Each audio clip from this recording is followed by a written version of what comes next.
Good evening. I'd like to call to order the Winthrop Town Council meeting for Tuesday, January 21st, 2025. It's currently 6:30 PM. We are in the Harvey Hearing Room. Roll call, please. Council Tassinari. Here. Council Costigan. Here. Council Munson. Here. Council DeMarco. Here. Council Aiello. Here. Council Swope. Here. Council DeRoss. Here. Vice President Belcher. Here. President Lettieri. Here. All right, please rise for the pledge and remain standing after the pledge, led by Councilor Tassinari. I pledge allegiance to the flag of the United States of America and to the republic for which it stands, one nation, under God, indivisible, with liberty and justice for all. Please remain standing. First, I'd like to offer our continued prayers for the victims of the wildfires in California, people who have lost their lives, their homes, their possessions, first responders putting their lives on the line to save others. Also like to offer a moment of silence for Winthrop's own Jim Liederman, who passed earlier today. Jim was the voice of the Vikings for many, many years. Had his weekly piece in the transcript. He loved Winthrop and loved Winthrop sports, especially loved the football team.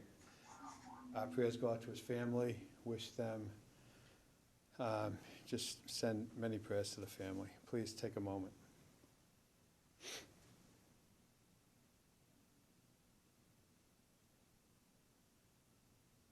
Thank you.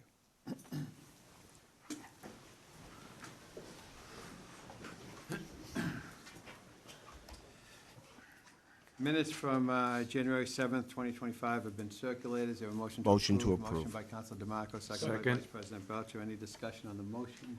Seeing none, all those in favor say aye. Aye. Opposed, no. The ayes have it. We have a brief presentation from Jen Powers, School Committee Chair. She is not here as of yet. I should put on my glasses. She's still not here as of yet. I'll wait until the school department update, and hopefully she'll be here by then. Public hearing, we have none. Public comment, there'll be 2 rounds of public comment tonight. First round is open.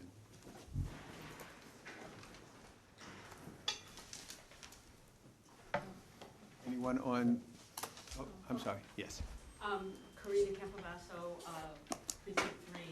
I wrote an email earlier today to everyone. I don't know what you all thought, but I thought I would come in person just to, in case you hadn't seen it. So I'm interested in hearing whether, now that the SJC has unanimously ruled that the MBTA Communities Act is constitutional and that the Attorney General has the right to enforce it, whether you're going to be scheduling another vote on the planning board's very excellent plan that does not have an additional burden on the town.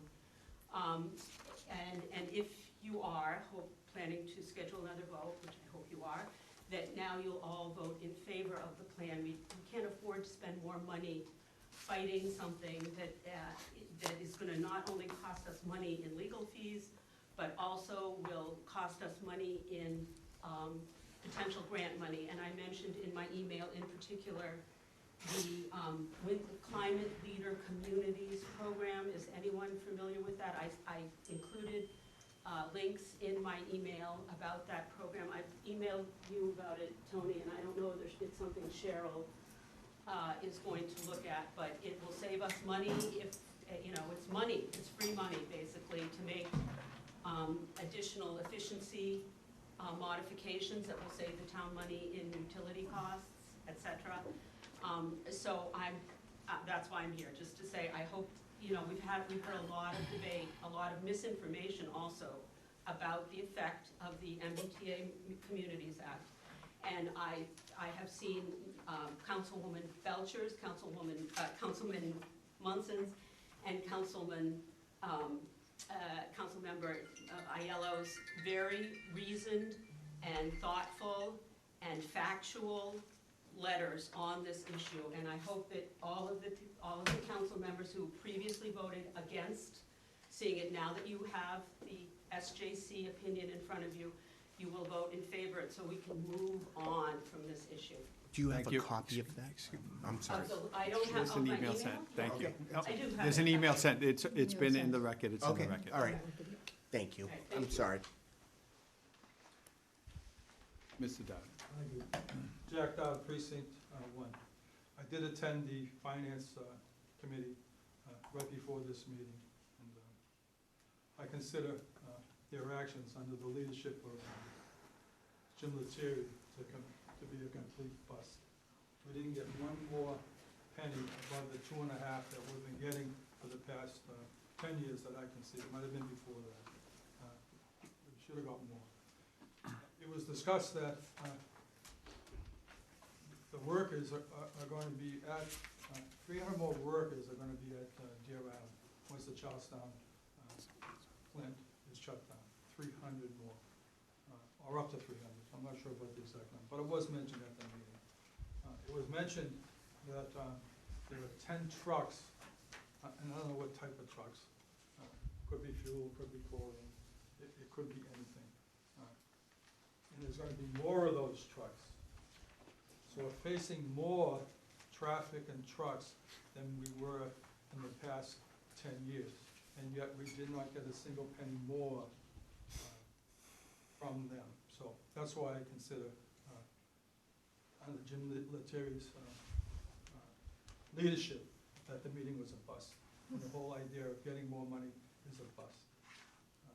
The other thing I wanted to mention about Mass Water Resource Authority is they raised the grade of the tidelands between Winthrop and Mass Water Resource. They also built a seawall and granite revetment that has caused major erosion down the point, especially at Ural Beach, which I predicted 6 or 8 years ago that will be no more beach at Ural. And that's come to fruition. It's all rock now. And the reason why it's all rock is because the water push has no place to go except build up the rubble on Ural Beach. So it will no longer ever be a beach that you could bring your family to and your children and play in the sand. At the first steps at Ural Beach, the rocks are bigger than 1 foot in diameter. So Ural Beach will follow. That will be all rock in a couple more years, depending on the storms that we have. So we're not gonna get any more money to fix this problem. It's also caused the revetment and the buildup on tideland and the seawall will cause Ural Beach area to be in a velocity zone. That means if your house gets knocked over by a hurricane or whatever type of storm you want to think about, if your house gets damaged fully or knocked down in the velocity zone, you cannot rebuild in that area. And so that's gonna continue to grow. The velocity zone is gonna continue to grow from one end of Ural Beach to the other end of Ural Beach. Nothing's been done about that. We didn't get an extra dollar for any type of prevention. You could put a higher seawall there. That's never been discussed in this room. A higher seawall at Ural Beach will take care of large storm waves that will inundate Ural Beach. There's no doubt about it. Thank you very much. Thank you. Yes, sir. Todd Sago, Precinct 2. With regard to the MBTA 3A Communities Act, given the recent, I won't call it a mild kerfuffle, but absolute disgusting move by the state, not sure who did it, to try to threaten the fire department's safety grants. After the SJC ruled that while the law is enforceable, the guidelines are crap. The guidelines did not go through the proper process. The SJC was very clear on that, and they have to go back to the drawing board. Maura Healey's emergency guidelines are crap. You don't go back to the highest court in the state and say, okay, yeah, we'll go back to work to fix the guidelines of the law, but in the meantime, here are the same guidelines that we should be enforcing. It's utterly ridiculous. So I do hope that you will not entertain this, will not waste the planning board's time any longer, and let's move on. Because it's clear, that was the big concern for those of us who are against this, the state's overreach. And here they are, not a month after the SJC ruling says your guidelines are crap, that they're trying to force the same guidelines and adding penalties. When are we gonna wake up? Do not bring this up again. It is a waste of time. You've done your job. Move on to bigger and more important things. Thank you. Thank you. Anyone else? Anyone on, yes. Cassie Woodhouse? Hi, can you all hear me? Yep. We hear you, Cassie. Barely. Better. All right, Cassie Woodhouse, precinct 6. Somebody mentioned the council doing their job, and I think it's very important to note that the town council's job is to manage our financial future and plan for our future of this community. So it is paramount that you reconsider the position that was taken on the 3A law when we did not know what the outcome was of the Milton case. The Attorney General will likely sue us because they have the right to, and they have the requirement to enforce that law. It's their job as the Attorney General, and we have bigger fish to fry. It is irresponsible for the council to just leave it as is when there are so many other big financial things that are coming down the pipe for us as a community. We need to be thinking about the future for everyone and making sure that we are planning for a bright future for the entirety of Winthrop. That means having a safe fire station that meets code, meets OSHA requirements, has all of the features it's supposed to, and funding our schools. We don't need another gigantic bill that we need, that we have to address in addition to the things that we are already asking our taxpayers for. We need to be responsible community members, all of us, and do our part because we need to address this community's future together. Thank you. Thank you. John?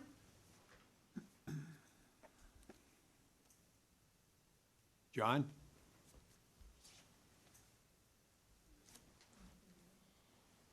Kurt Malad? Hi, can you hear me? Yes, good. Hi, Kurt Moore, precinct 2. I'm just gonna talk quickly about, the vote for the firehouse and for the, override for the school. I strongly feel that we should not have separate ballots. One reasoning is the additional money that it would cost to have it, all set up separately. And we should not be pushing the firehouse off at all anymore. We need that, in my opinion, before the school vote.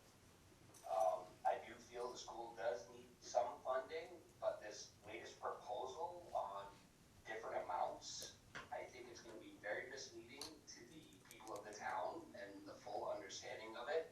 I do hope it is put out there a little bit clear, much more clearly than how it's been spoken in the meetings, so people truly understand how the vote will end up on the two different, I guess, wordings of each line for the override. So there needs to be specific, exact wording, so everybody can understand, if you vote for this, this is exactly what's gonna happen, and this is the cost it's gonna be for your pocket, when it comes around. So I feel both should be on the same ballot at the same time. And the clarity of the change in how wording is gonna come out for the override needs to be very, very clear for everybody. Thank you, Kurt. Okay, I do have John, but he's not answering, and he didn't answer my chat, so if he wants to wait till next time. All right. That's it. Yes, Steve. Steve Rogers, Precinct 1. I just want to speak a little bit on the old middle school site. A lot of people like saying, oh, it's an abandoned building, we gotta deal with it, and it is, like, I know it's 70% abandoned. However, we have three things on that property. We have the rink, we have Parks and Recs, and we have the gym. Those right now are viable things that are actually working, and they're very successful, and I don't think there's enough conversation on that. and I'd like to start with the rink. One of the things about the rink is it's an enterprise fund, it survives on its own. Occasionally over the history of its long career, it's had a few points where it needed help, but for the most part, it survives on its own. And the amazing thing about it, and I know you've heard this before, but I just wanna reiterate it, because one of the most important things about the rink is keeping it owned by us. Whether we build a new one, or we keep the one we had. Now, with all the stuff going on with the new fire station, the school override and everything, I think talking about a new one is just silly and irresponsible at this point. The thing about owning it, the town owning it, and thinking of a long-term solution to maybe 10 years down the road to build a new one. Right now, we could bond it and fix the locker rooms and fix the area around it, and it would actually pay for it by raising the rates. And the thing about it being used, 90% of it is used by Winthrop residents. I hear people often say, oh, wouldn't it be great if we had a pool? Well, we kind of have something like that in a rink where everybody's using it. The town uses it. I spent 6 years as youth hockey president. Jimmy also spent 6 years. That's 12 years of experience. We will tell you all the rinks around here, if you go to the rinks around here, they're not being used by their community. You go to Revere, you go to Lynn, you go up Route 1 to Hockeytown, those aren't being used by their community. We use it 90% of the time. It's something we always have. We invested in as a community. I hear people say, well, if we bring people out of town, they'll go in the center and they'll spend money. You know what? On Sunday nights, after the guys skate, guess where they go? La Siesta. On Wednesday night, after they skate, guess where they go? Blackstrap Barbecue. So you already have a rink that is supporting the community in its function. It needs TLC, it needs new locker rooms, it needs a bond for new locker rooms. I'd really like to see the rink committee start up again and really make some improvements on it and keep that space. We can't afford any other answer. We can sell it off, and then 10% of the time we can use it, where we're using it 90% of the time now. Second thing is the gym. The gym, we run open rec out of there, the police department through a grant. Sean runs a lot of his stuff out of there, rents it. It's also another thing that brings in money temporarily. To make it quick, I know I spent too long already, but it's kind of dumpy, but you know what? 4 walls and some heat, and you can make a difference in the kids in this community's life. These are middle schoolers, they come down there. We have a partnership with the police, Suffolk County Sheriff's, CASA, and Suffolk County District Attorney's Office. While they're playing ball, they're also talked about internet safety. We also have meetings in the back where they do little games and stuff. We do a lot of stuff down there. I think you need a committee on that too. I think you need to look at the viable things that are going on in that space. And I think you need to plan them into your future planning when you talk about that space. I think it's hugely important. I know the other part, you can sell it off, I do care what you do with it. But I really wanna see that these 3 things are taken care of when you make your decisions. Thank you. Thank you, Steve. Did I just break protocol? Probably. Please, let's just. Kathleen. Hi, sorry. Kathleen DiCuccio, 49 Waldemar Avenue. I was gonna wait till the end to speak, but I do just wanna talk just very quickly about the motion to reconsider the new firehouse location. I think there's definitely many, when I say many, I don't know the number, many of us that I'll vote for a fire station for, frankly, almost whatever it costs, wherever it's gonna be. We're beyond an emergency situation, in my opinion, as I've, stated before. I am, just in having discussions with different people, I am concerned about the Walden Street location going on the ballot versus the old middle school. I know that the Walden Street location was unanimously voted upon by the council, and I think there was good reasoning behind that. I'm not saying anything bad about the council for that vote. It's just the more I speak to people and the more that I've just been hearing, and a lot of us have heard, the old middle school site has been, again, I'm saying the building and the auditorium, not, of course, the rink and the gymnasium, which I totally agree, they're used well, wonderfully. down the road with the fire station. We need to have a new fire station. Again, I'm gonna vote for it wherever it is. I'm gonna do my best to help support it and get out there and do whatever I can. I am concerned about the Walton Street location, just from different things that I hear. So even though the meeting the other night, the roundtable the town council had regarding the old middle school site was a very frustrating meeting, to say the least, because it appeared that many councilors came to the table knowing that it was a roundtable on the old middle school site. Yet many didn't know the history of the old middle school site, how long it's been vacant, the difference between an RFI and an RFP, and so many different things. So I know it's everyone, a lot of people are frustrated, and the town council is frustrated, understandably, that this site keeps just sitting there. But again, my concern is are the voters gonna vote for the Walton Street location? Again, I know I'm going to, but we need to, a decision has to be made, and the council and us residents have to get behind our firefighters and our community and get this fire station built. We are at such a huge risk of lawsuits. I'm going to speak financially, lawsuits, God forbid. But God forbid, even worse, something happens to one of our firefighters. We have a foundation that's crumbling. We have failed our firefighters for far too long. As a community, not just a council, not just our elected officials, as a community, we have all collectively failed. Let's please get behind a fire station and give our men and women that are literally running in when we're running out and helping our elderly or children that are in emergency medical situations.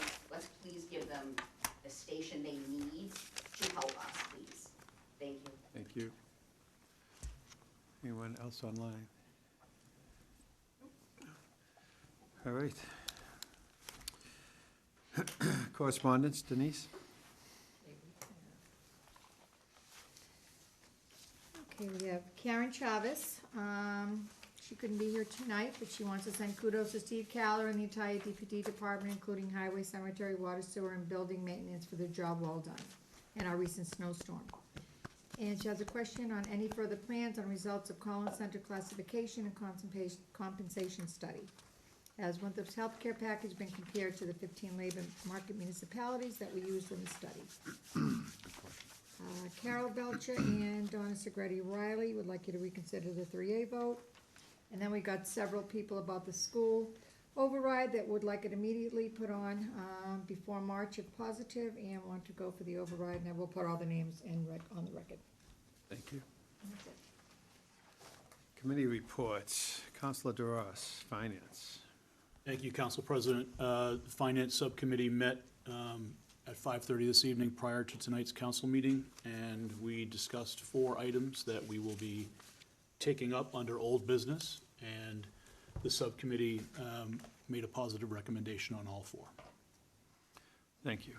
We'll go over each one of those in old business. School department report, I am happy to see Chairperson Powell is here. Jen is here from the school committee, and I'm going to give her my time now to make a brief presentation. Thank you. I appreciate the opportunity. I apologize for my tardiness and missing my time on the ballot. I had a family emergency, unfortunately. Thanks. Okay. Is that better? Yep. Okay. I wanted to come tonight to talk to you about what our most recent vote and explain what we're asking of you and how it has changed from what we initially put forward.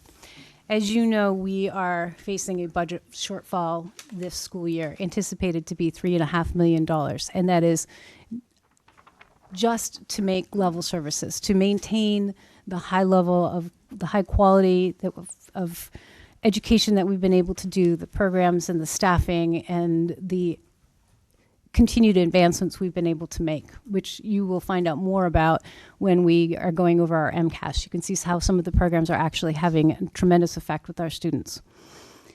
In November, anticipating that shortfall, we asked the voters for $4.9 million. Of that, was $3.5 was for the budget, and $1.45 was for a stabilization fund.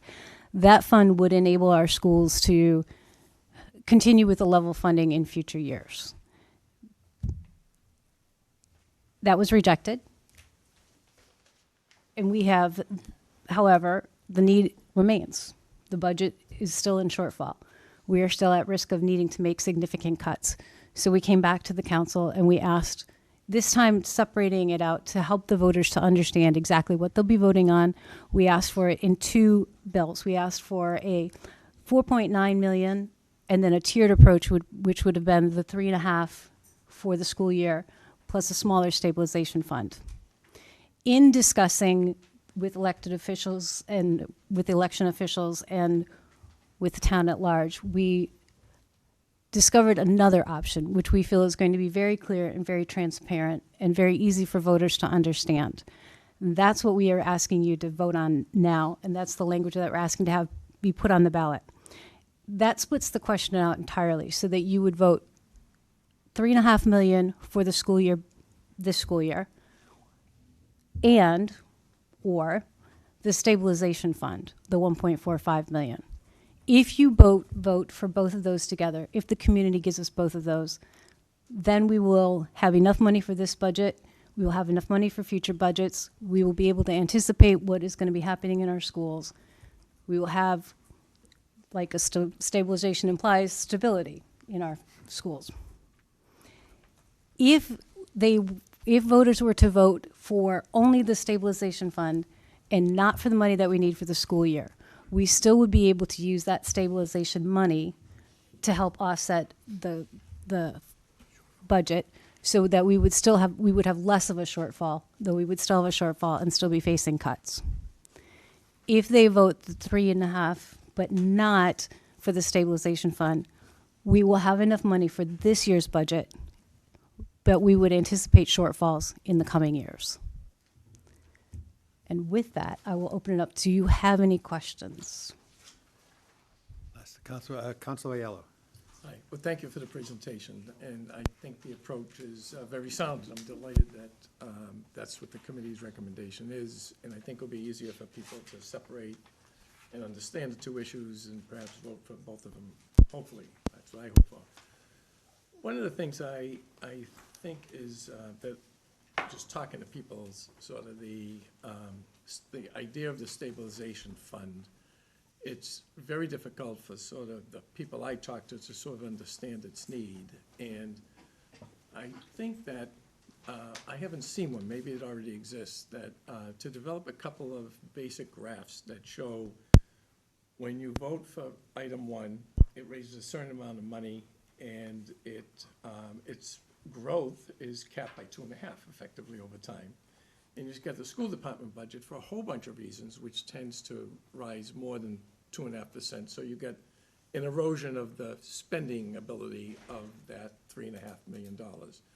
And the stabilization fund sort of fills that gap between what we're experiencing in real life in terms of inflationary pressures and what the baseline 3.5 can produce. And that's sort of that sort of triangle that becomes effective for the stabilization fund. I don't know if I'm describing this correctly, but something like that would allow us out in the field to be able to say, this is what this does, and this is what that does, and here's the pressures that the school department's working with. Yeah, I appreciate that feedback, and I think that is very important to understand. You know, we will have, in the request, there is a description for the ballot, but beyond that, I think it is imperative on the school committee to communicate exactly how this would be used and what it would mean for the budget and for the schools going forward. Okay, thank you. Absolutely. Yes, Mr. DeMarco. Oh, I'm sorry, through the chair. Thanks, Jen. Couple things. First off, just to educate the voters, if they don't know already,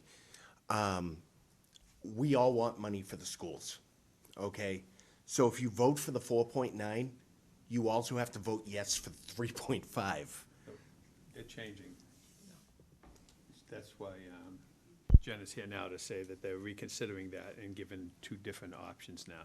So the options would be, question one would be, which we'll go over later, Would you agree with a $3.5 million override to fund fiscal year '26 school budget? Question 2 would be, would you agree with a $1.45 million override to fund So the a stabilization 1.4 fund? is now separated. Correct. Correct. Okay, good thing I asked that question. Yes. And that is that is one of the reasons why I wanted to come specifically tonight to explain that, because we made that change, and I want the voters to understand that they now have both questions together will be the total amount of money that the schools need, Okay. but they do have the option of voting one or the other. Okay. Well, the one thing that we need to be very clear about in this town is, and this is where we fall short, we always freak out when there's an emergency budget crisis. And then all of a sudden, it's like, oh, we need this money, we need this money. Where we fall short is maintenance and future planning. We don't bring that up enough, okay? So what I would say to the voters, hear me out, is we need the whole 4.9 million. That's what I would say. And putting a Band-Aid on it is not a solution to the problem. It's just a quick fix. So that's all I got right now. Thank you. Any other councilors? Councilor Swan. This is just a general comment. I was surprised to see how many communities are going for a school override. I mean, many, it's over 50.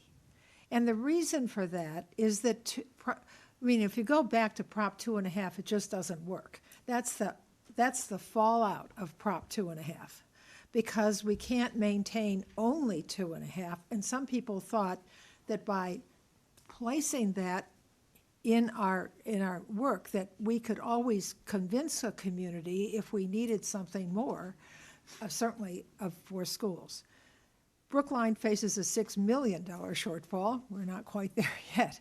So I just want, when you think about it logically, I doubt if most of you have maintained only a 2% increase in your own home budgets. So it's certainly not likely that we could continue to do this over time without any exception. Thank you. Thank you. Councilor Tessner.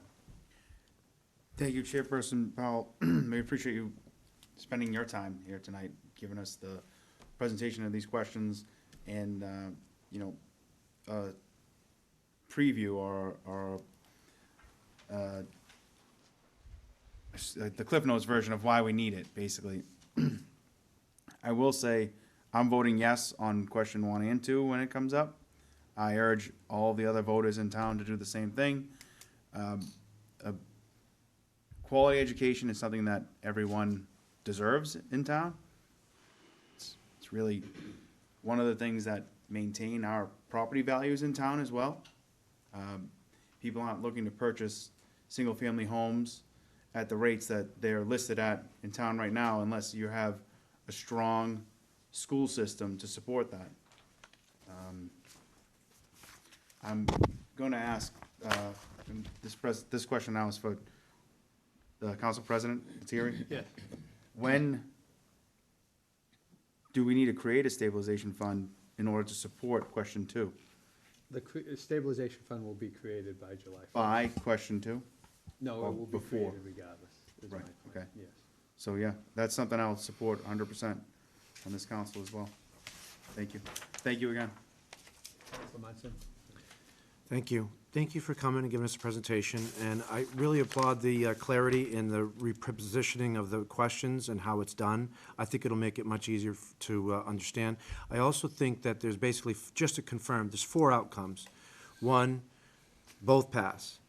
2, 1, A and passes, B passes, and then the other option is none pass. Correct.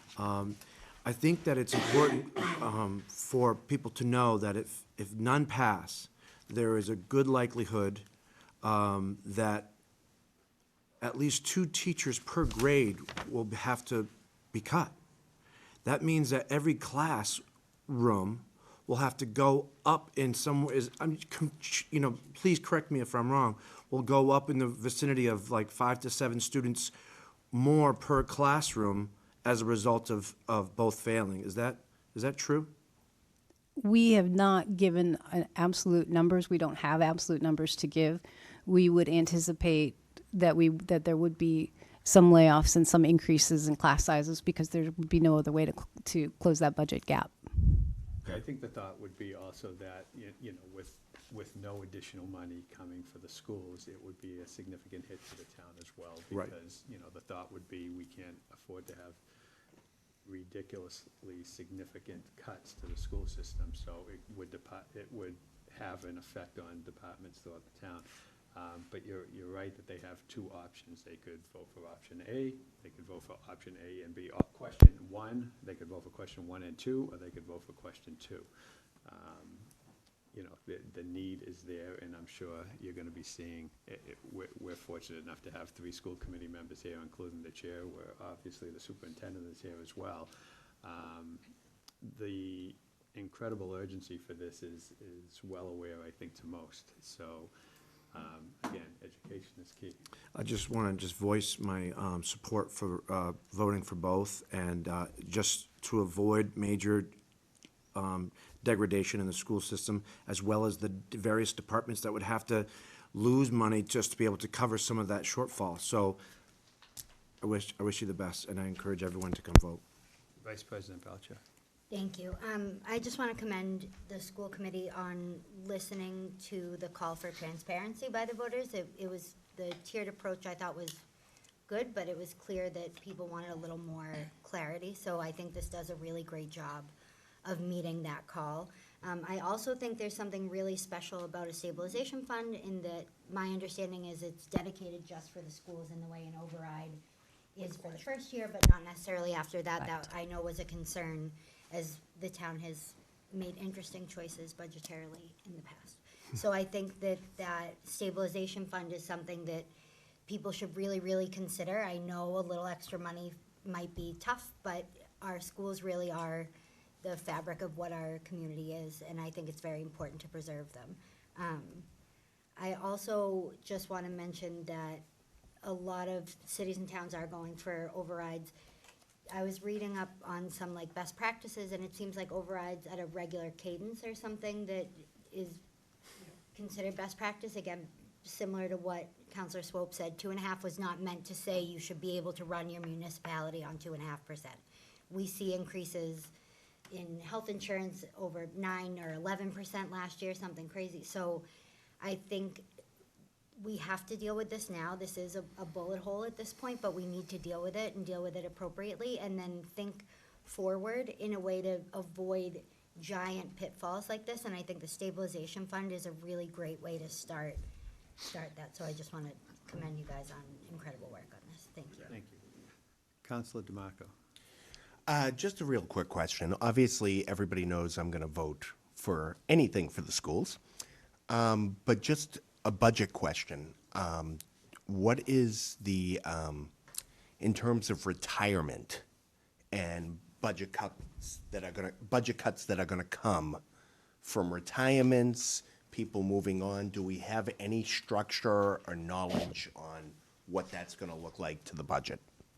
We are in the process of figuring that out. This is the budget season. This is the time when we are going over those things. Even if you have retirements, you don't necessarily save as much as you would think because of the way the teachers that are coming in and other costs that are associated with that. Okay.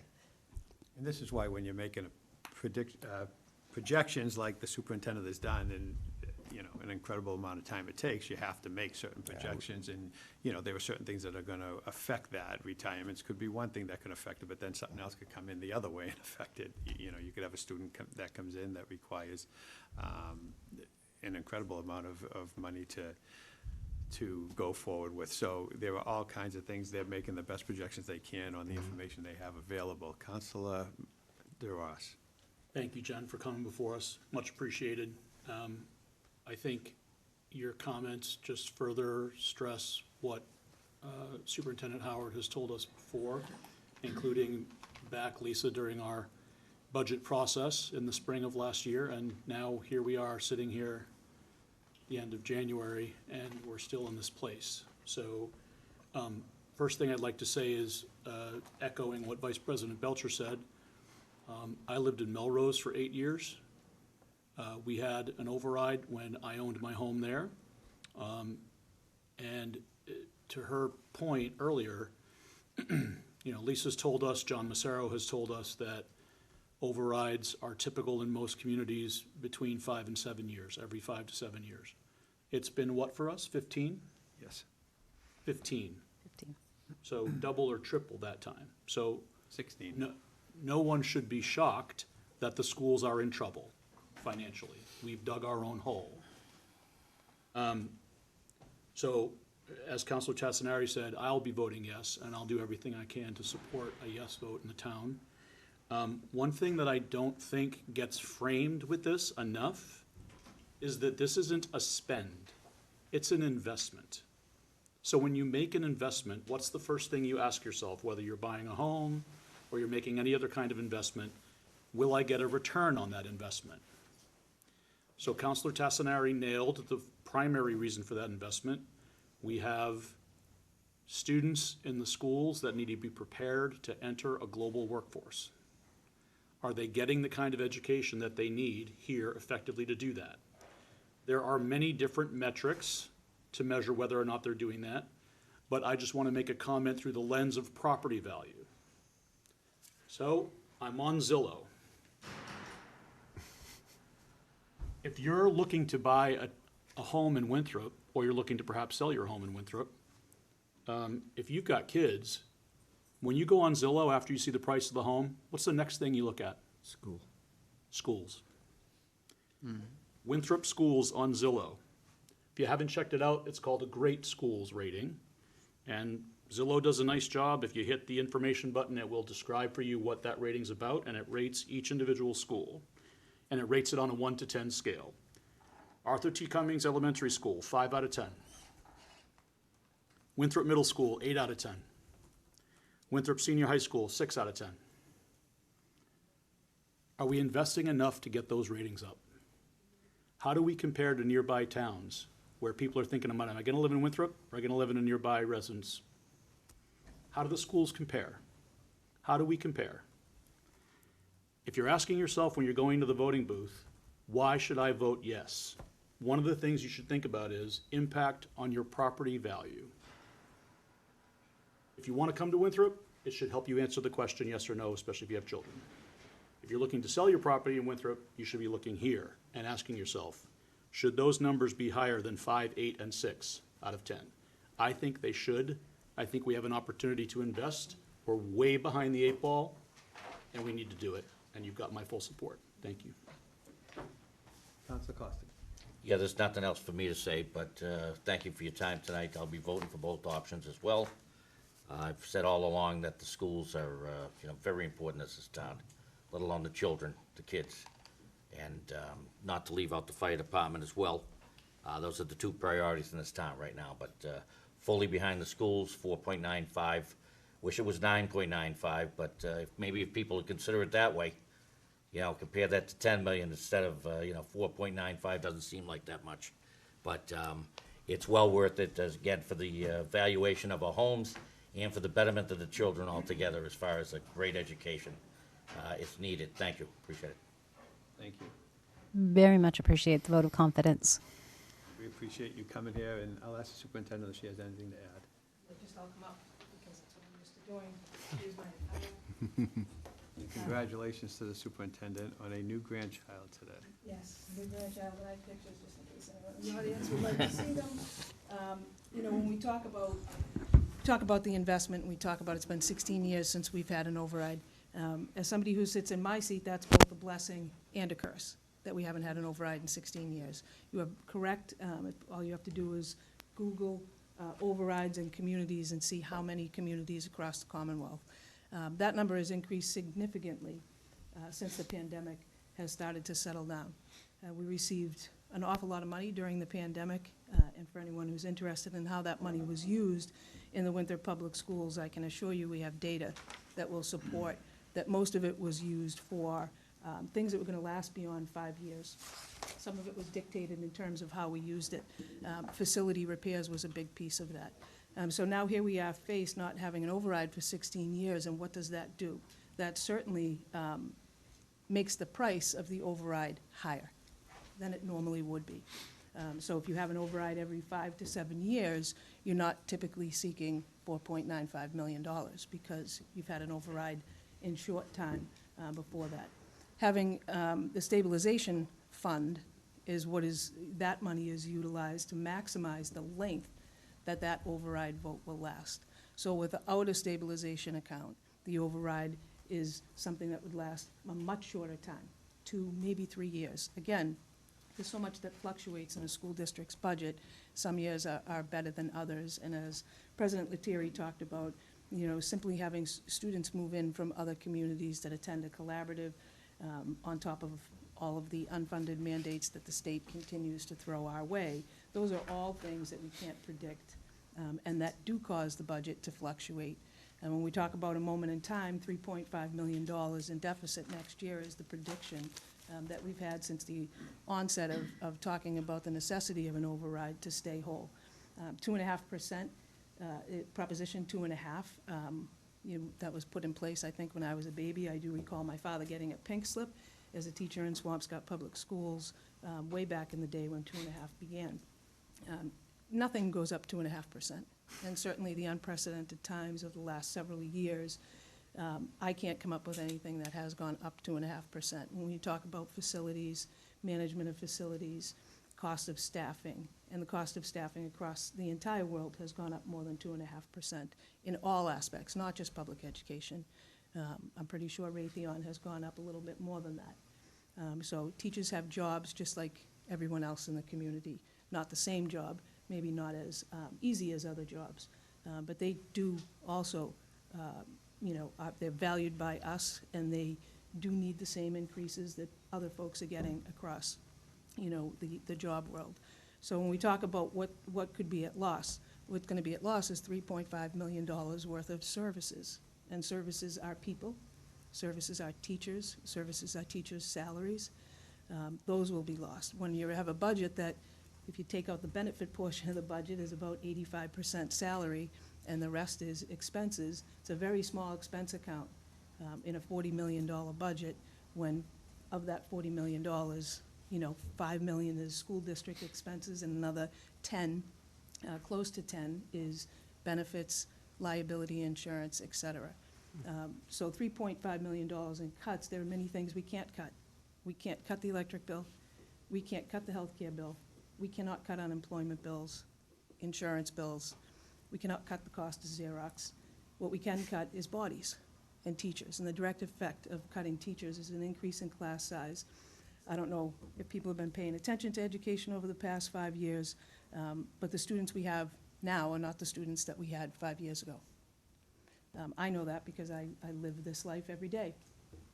And having 30 children in an elementary classroom, I challenge anybody to come over and spend time now with 22 kids in an elementary classroom, see how long you last.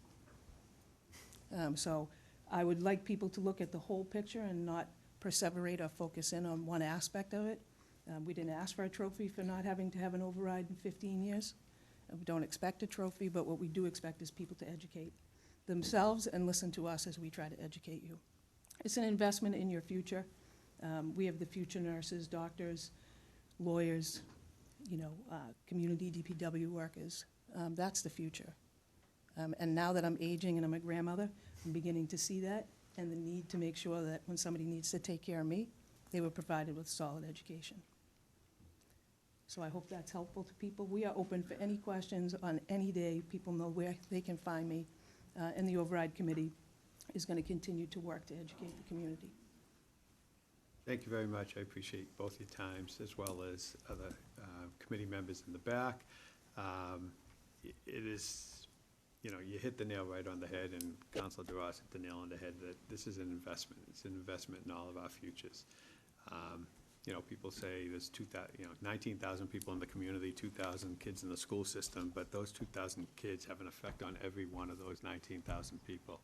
I've been fortunate enough to have a business in town for a number of years and have hired many of these kids, and it's incredible to see how they've grown and how they've flourished. And having families of their own now and repeating the process. But an investment needs to be made.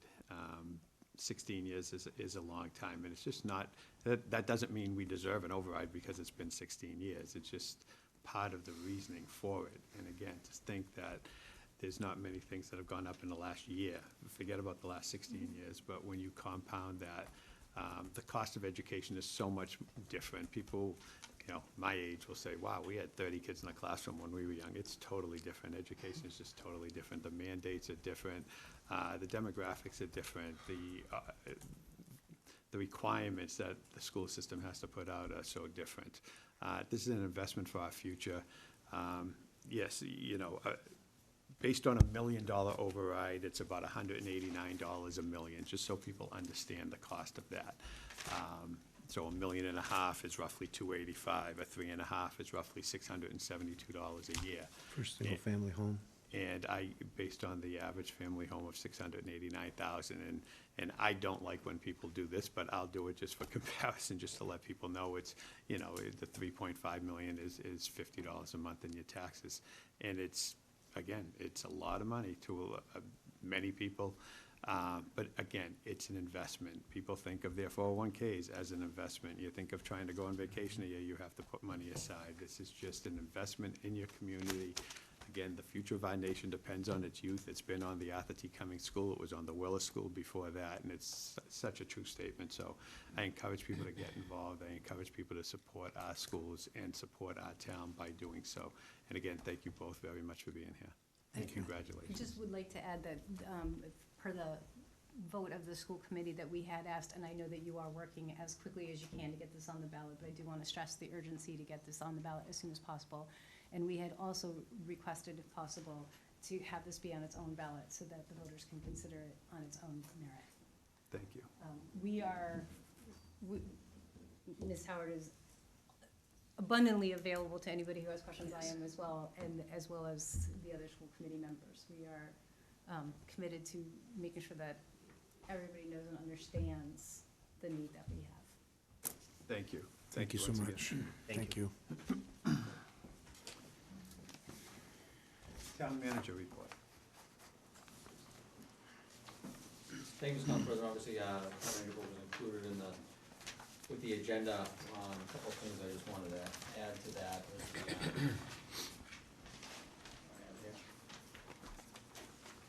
I did get an advisory today with regard to bridge repairs on Revere Beach Parkway over Broadway and Revere.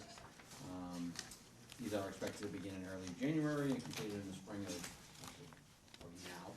Repairs were through the spring of 2025. There's a whole update that we'll put up on the website, but if people want to go to MassDOT, there is a project advisory update, just as an FYI.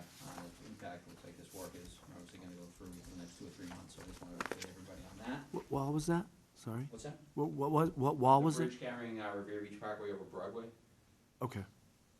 So, Okay, thanks. The side one. Yeah. Yeah. Over there. I wanted to follow up, and I forgot to put it in here. I had in the town manager put some update on the 3A and the ruling with regard to the Supreme Court case. There was some talk about grants. Obviously, I want to thank Representative Jeffrey Turco and Senator Edwards for their hard work over the weekend. I did receive a call from Rep. Turco on Sunday informing us that he was able to, along with many others, to get put some pressure on it and get our grants for the FY25 firefighting safety equipment grant reinstated. They had put some restrictions on there that you needed to be 3A compliant in the beginning. They have since backed off of that. But I will say that this is just the beginning of that. If anybody paid attention to the act that was passed recently, the funding, and I know Attorney Cipolletta sent it around to the council, but the funding provisions of the Mass Leads Act, when they passed the act, they actually included language in there under every section that would state the communities have to be compliant with 3A for funding. Now, given that we wouldn't even be able to apply, and that's totaling all of these grants, including ones from the Board of Library Commissioners and Mass Historical Commission. These total $741 million that we don't even have access to by not being 3A compliant. So I think more to follow on that as the regulations.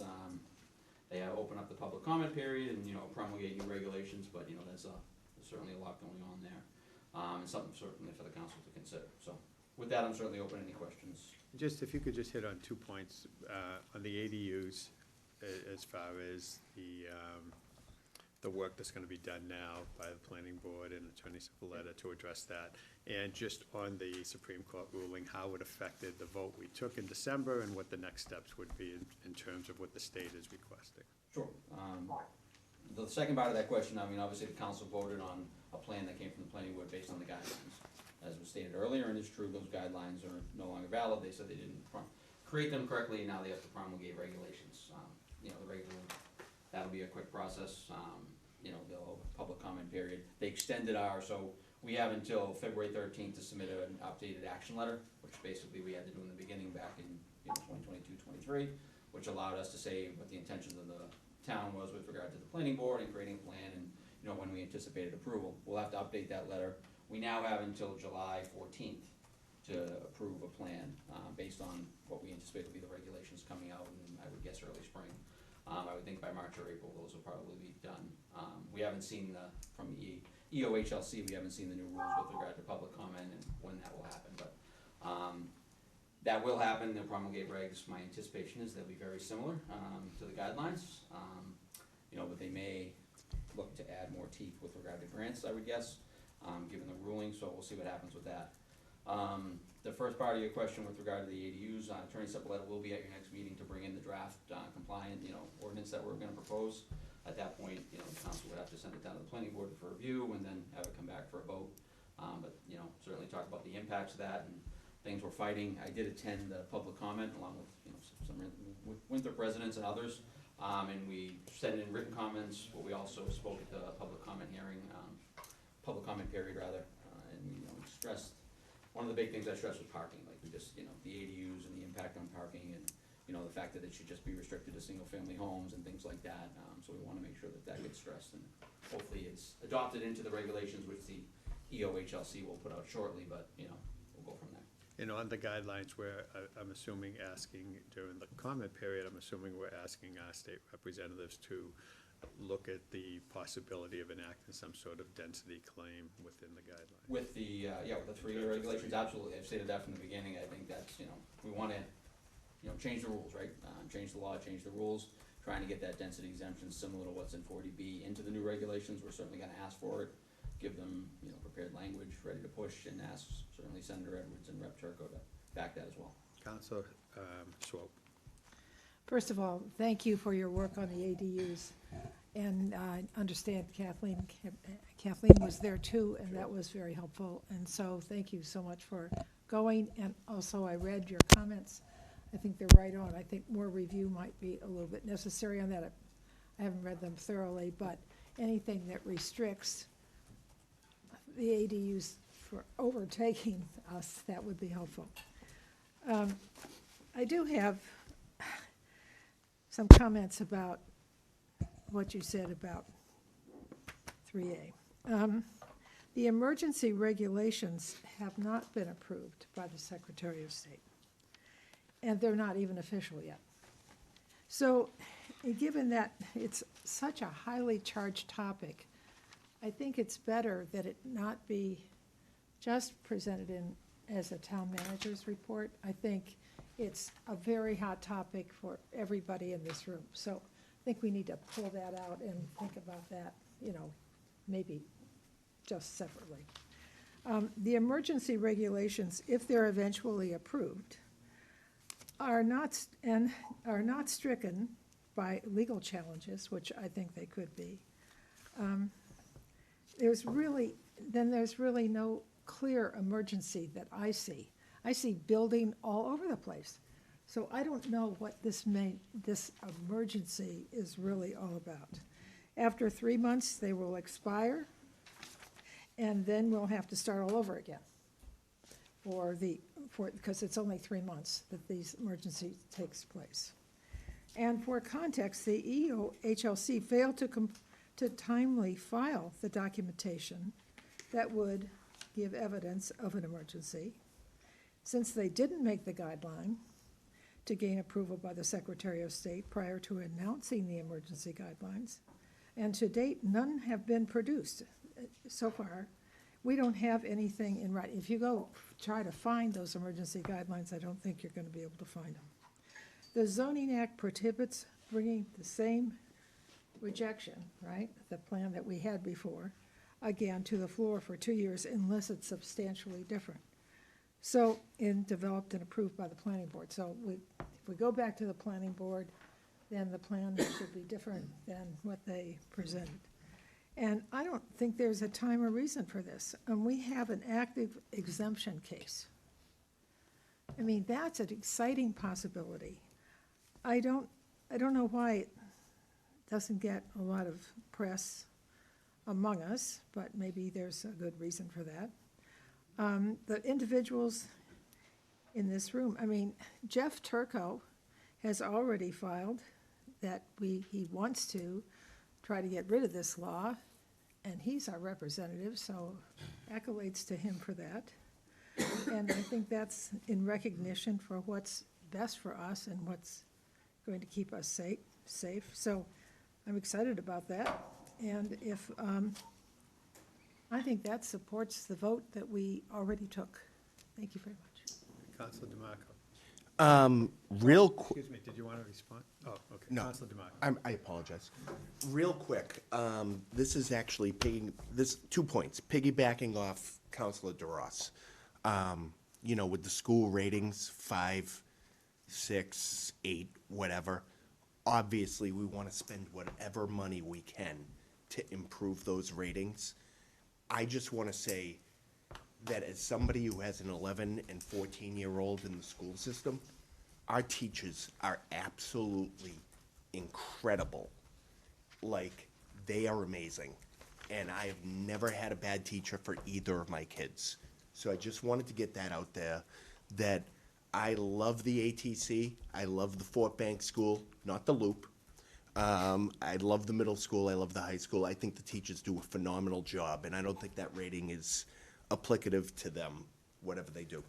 Now, as far as 3A goes, and, you know, the SJC ruling and everything, last I checked, and I'm going to give a wide range because I don't want to get my numbers wrong, but there are 30 to 60-something communities that are not compliant with 3A at this point. Is that accurate? I'm not, the exact number I'm not 100% positive on. I know it's at least probably 30. I'm not sure about the 60 number. Okay. All right.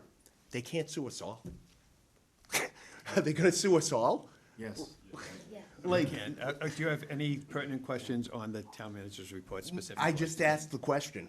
I'm like, they can't sue us all. It's a good question. What are they going to do? Councilor Aiello. Just a quick thing on 3A, and it's really a suggestion.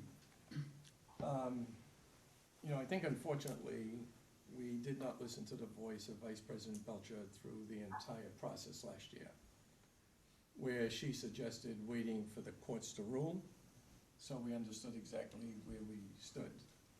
So, you know, I think there are 3 issues that were before us. Was the law constitutional? The clear answer to that is yes, unequivocally. Can the Attorney General enforce it, and can they go beyond the limited number of grants that are in the law and restrict our access to those? That turns out to be a yes as well, that the Attorney General and the Governor have those rules. The question now before us is on the regulations. And it sounds like the timing is that the permanent regulations will be filed for public comment at some point, I guess in February it feels like. There'll be a 90-day process for public comment and finalization. That'll put us sometime probably in April, where we'll have permanent regulations. We'll know what we're dealing with. At that point, we can make definitive decisions about sending it to the planning board, further what we anticipate being the regulations, have the planning board look at things, determine whether the plan they had is still in the plan that they like, or whether they, looking at the regulations, have a better plan, and then it'll come back to us.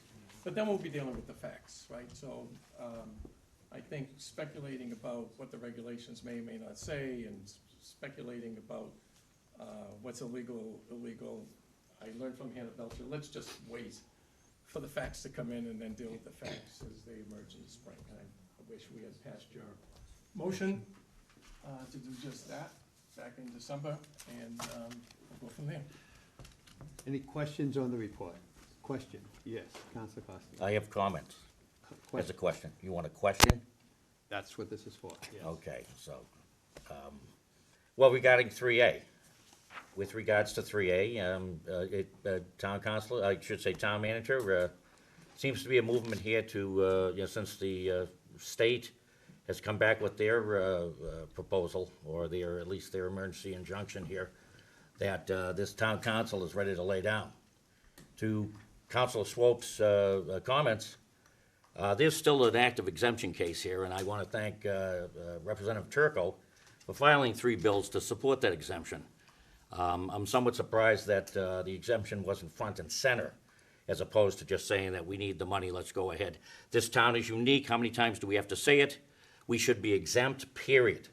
Period. We're under 2 miles in square footage here as far as mileage, 1.6. I think one of the recommendations by Representative Council, I should say Representative Turco, is that, anything under 2 square miles should be exempt from 3A. This town, it doesn't fit the town, period. Exemption all day long. We're ready to throw the hat in and lay down again to the 3A, the overlay, et cetera. This town has to fight, I'm sorry, and I'm along with Councilor Swope. And again, Councilor DeMarco and myself, we did sign the exemption.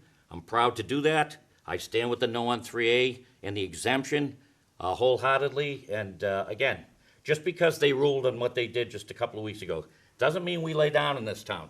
And again, I'm gonna stand firm on the exemption. I'm sorry. If nobody likes that, that's what it is. This is a democracy. That's all I'm telling you. Thank you.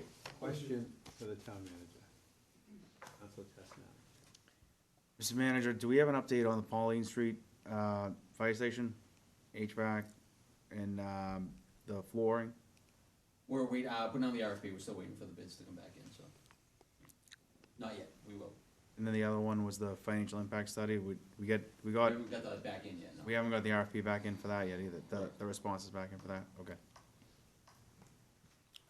Real quick, thank Quick you, question. Steve, for the work that you did on the snow plowing, and the path that is near the middle school, high school, middle school. I know you've worked on that too, so, and that's very helpful, and that was a concern of a constituent, so thank you very much.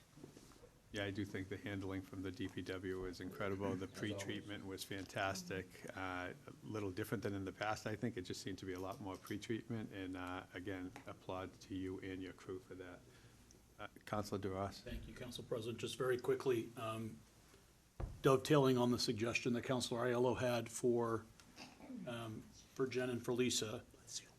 Tony, in your town manager report, right at the top, it says, department budgets have come in for the fiscal year 26 budget season. We continue to plan for our normal budget cycle with nominal COLA increases in line with past budgets. However, I need to stress that if the schools do not receive additional funding via an override, substantial cuts across every department will be required from the town side of the budget to assist the schools.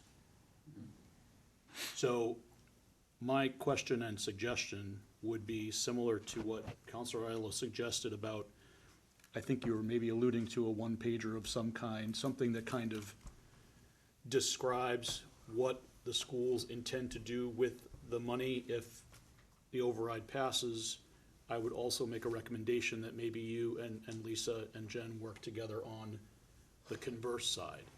If it does not pass, to your point, what are the cuts in the town budget and the town departments do you anticipate, knowing that our budget season in terms of the FinCom meetings and our budget season doesn't start until April 1st, or the first week of April, and we'll go every Thursday night until June when we pass a budget from that point forward. There's that time between now and April 1st. And the request, obviously, of the schools is to put this question on the ballot by March. So if there's anything, and I'm offering my assistance as well, if there's anything you guys can do together to paint both sides of the picture. If we get the money, here's what we plan to do with it. And you always do a great job, Lisa, of articulating exactly what that is. I think something in a one-pager that is a quick message, or just a one-pager, quickie. Here's what we'll do with it. That's right. And maybe it's just 2 graphs, top half. Here's what we'll do if we get it. Bottom graph, here's the town budget impact. Here are the departments that are gonna hurt if we don't get the money on the bottom half of the one-pager. Just a suggestion. Thank you. Thank you. All right. One more update, Mr. President, one more question. Manager Marino, does this council owe you a motion to appropriate funding for the next phase of the engineering? We're gonna bring that request forward. Director Caller has been able to break out those numbers as discussed. We'll have that for the next meeting for the request. Okay, great. Go to finance, yeah. All right, thank you. So that's coming to us from you? Correct. Yeah, excellent. Yep. All right, even better. All right, update on the policy making, CDICR, Planning Board, 214 to 226 Winthrop Street. Project has been continued and will be heard at the next Planning Board meeting. Planning Board has requested further copy of full set of plans. And at the Board of Appeals, 19 Walden Street, the project has been continued until the February 27th meeting. Old business. Counselor DeRoss, Town Council vote to authorize unpaid bills of prior year. Yes, there is a motion from Town Manager Marino, moving that the Town Council authorizes unpaid bills of the prior year to be paid from current year departmental budgets as noted below. Take any other action there too. There's a listing here of roughly 15 or so individual line items of unpaid bills prior year totaling $11,044.88. We had the discussion in committee before the council meeting tonight. Received a positive recommendation from all three of us, myself, Vice President Belcher, and Councilor Tassinari. Thank you, Counselor DeRoss. There's a motion coming out of finance, does not require a second, positive recommendation. Any discussion on the motion? Seeing none, all those, Counselor DeMarco, What are the unpaid bills? they're in your packet. Yeah, I got like You have 15 your packet pages. with you? Yeah. They range, the smallest one is $6.79, all the way up to the largest one, which is $4,813. That $48.13 is online ordered Winthrop stickers from the Treasury Collectors Department. And so there's actually several of these. There's about 5 of these items that That's have fine, to do with that's fine, stickers. that's enough. Thank Yep. you, Counselor Yep. DeRosa. Any further discussion? Seeing none, all those in favor say aye. Aye. Opposed, no. The ayes have it. Thank you. Town manager contract. There's a motion from the town council to authorize the town council president to sign a 5-year contract extension for Anthony Marino with the terms presented to the town council in the document titled Employment Agreement between the town of Winthrop and the town manager. From May 23rd, 2025 through May 23rd, 2030, this contract includes a cost of living increase of 2.5% per year beginning on July 1st, 2025, which aligns with our fiscal year. This came out of committee with positive recommendation. Also, is there discussion on the floor? Councilor DeRoss I'll coming just out say of. briefly, a couple things to note. Tony is coming off of a 3-year contract. This is a 5-year extension. As Council President said, 2.5% cost of living increase year over year. Just the general consensus, not only out of the Finance Subcommittee, but also I think I speak for the council in general. We're lucky to have you, Town Manager. There's, I think Council President, during our Finance Commission committee meeting this evening, made a really good point, and that is that, you know, talent for a town manager for our town, you know, hard to come by in terms of everything we want and need out of a town manager. And part of one of the other subcommittees that I sit on is the Appointments Committee that Vice President Belcher and Councilor DeMarco are on with me. And part of our responsibility is to conduct the performance reviews every year for both Tony and for Denise. And we see the verbatim come back from the council as part of that process, and it's very, very positive. So a thank you from me, and on behalf of the council for all that you've done, and even more importantly, thank you in advance for all the things that we were looking forward to you doing with us in the next 5 years. So I'm proud that we have a positive recommendation, and I encourage my fellow councilors to vote for this. Thank you. Counselor Swope. I just, congratulations, Tony. I just wanted, I know that sometimes we have other leaders that are appointed by other groups other than town council, such as our superintendent.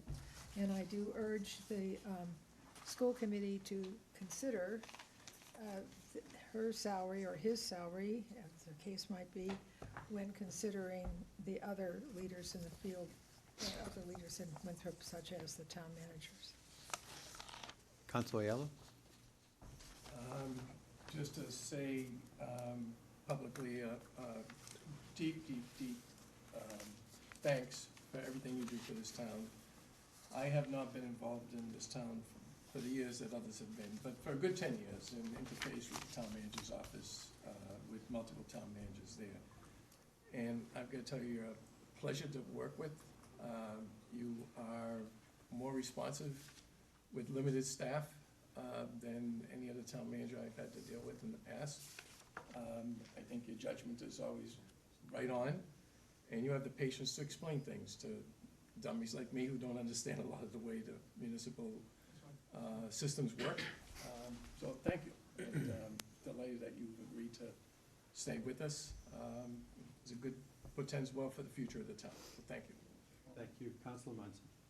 I want to echo the thoughts and sentiments of the previous councilor's comments, and just very grateful that we have a capable leader like yourself. So thank you, Tony, for being here, and hopefully help us get through these major crossroads and big decisions. And on the other side of them, there'll be a lot of happy people. So thank you again. Any other? Counselor Costigan. Yeah, I just want to thank town manager as well for your steadiness and, again, 5-year contract going forward. Hopefully I plan on working with you in the future as well. You have a lot of hurdles coming up as well, but again, your steadiness, I think, is a testament to this council as well in comparison to some of our past town managers, so thank you. Counselor Tessner. Manager Marino, thank you very much for your service thus far. Hoping this passes and you will get another 5 years of your time. Thank you for getting us started on a path where we can actually visualize a future that's more than, a year or two ahead of us. We started with the capital plan that I don't even know if we've had a 5-year capital plan in the past, but it was brand new when you drummed it up this last budget season. Looking forward to updating that, what is it, next month? And then the financial impact study, and hopefully we'll get working on a master plan after that, and when you'll be here to steer us through that as well. So, thank you. Vice President Belcher. Thank you. As I said in the finance committee meeting, it's been great working with you, and we've seen all the improvements you've made as far as streamlining how our departments work and helping ensure that Winthrop is bringing in as much revenue as it possibly can. So I just wanted to say that again publicly, and thank you again for your work with us, and I look forward to continuing to work with you. Thank you. And I'll echo the sentiments, and it's been a great relationship, and I know we are showing a commitment to you, and I know you, in terms of this contract, are also showing a commitment to Winthrop, and I know you've enjoyed your time here so far, and hope to continue that in the future. So this is a two-sided contract now. This is just not for Winthrop, it's also for Tony. So we thank you for taking the time and coming into our town. And my big thing with the town manager is to be a blue-collar town manager, to get your hands dirty, get in there, and I think it's been a pleasure for me to work with you. So thank you for making the commitment to us, and thank the council for making the commitment to Tony. Seeing no further discussion, a roll call vote, please. Counselor Tassinari? Yes. Counselor Costigan? Yes. Counselor Munson? Yep. Counselor DeMarco? Yes. Counselor Aiello? Yes. Counselor Swope? Yes. Counselor DeRoss? Yes. Vice President Belcher? Yes. President Lettieri? Yes. Motion's passed. Thank you for your support, I appreciate it. Thank you. On to Capital waste. Motion for the town council to authorize the town council president to sign a 5-year contract with Capital Waste. That contract will begin on July 1st, 2025 and expire on June 30th, 2030, with price increases 6% in year 1 and 5% in subsequent years as listed on the November 13th, 2024 proposal. This is also coming out of committee with positive recommendation. I'll go to Councilor DeRoss first as chair of the finance. Thank you, Council President. Yes, positive recommendation. Couple of points were made in the subcommittee meeting by Vice President Belcher and Councilor Tassinari, myself. Comment was made that most towns are experiencing 8 to 10% annual increases in their trash fees. And this proposal, as you said, is 6% in year 1 and 5% in subsequent years. So town manager's input on that was, it's a good deal. The other piece that was discussed, and certainly invite Vice President Belcher, Councilor Tassinari to speak more on this. We have the hope that we may be able to reduce the enterprise fund subsidy that the town provides. Currently, that's $500,000 fiscal year 25, correct? It's actually 600. 600, okay, 600,000. And I think, Vice President Belcher, you were the one that made the comment that we have not increased the trash fee since the inception. So, positive recommendation, encourage us to vote yes. Thank you. And again, just to look back where we were 5 years ago, we had a contract that went up 39% in year 1. Wow. So 6% looks pretty good to that, but, you know, the contract's in a different form now, as it has been for the past 5 years, where we're paying for a service as well as paying for tipping fees, so we're paying for the trash we've been removing, and that's the DPW director, those prices are like a roller coaster. There have been times during this 5-year period where we're paying a higher percentage for, recycle than we are for mainstream trash. There's been a time we're paying more for mainstream trash than we are recycling. I think the recycling cost over the last 5 years has gone from like $37 a ton to $120 a ton. And mainstream is a little more maybe moderate in the differential, but still from around 80, mid-80s to up in the mid-120s. So it's a moving target. To me, the town manager has the right, per our charter, to sign this as a 3-year contract. Town manager thought, and I agreed, that to get the 5-year is a great opportunity for us. With the way things change in the world right now, and just for disposing of the trash, we're fortunate to use communities relatively close to us where capital disposes of it. If those plants, for whatever reason, were to go offline and they were going to have to haul to a much different location, we thought it was imperative that we lock in this price on the contract. We'll also be seeing a savings in terms of the barrels, that we're paying $77,000 a year, I believe, correct? Close to 90, yeah. Close to $90,000 a year. That stops this year. And it stops this year, so that will be a slight decrease, we'll see. So all in all, I'm very pleased with this contract, and you hate to say you're pleased when something goes up 6%, but when you saw something go up 39%, I am pleased. Vice President Belcher. Thank you. I just want to highlight that when the Solid Waste Enterprise Fund started getting a subsidy from the town, it was $970,000.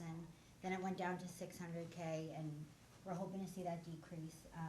And again, like Councilor DeRoss mentioned, I did bring up that the fee has not increased since its inception. Nobody wants fees to increase, but we also need to realize that the price of the contract alone goes up 5% every year. That doesn't include the tipping fees. So we need to just think forward with how we want to maintain this fund, and I think the 5-year contract gives us a really good tool in being able to make some projections and predictions about what we need to raise as far as funds on our side of things.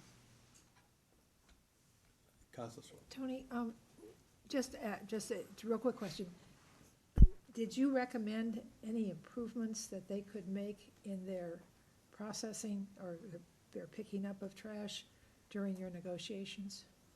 We talked about some, maybe the additional costs as far as maybe them picking up the trash in the center, because we do that with our trucks now and things like that.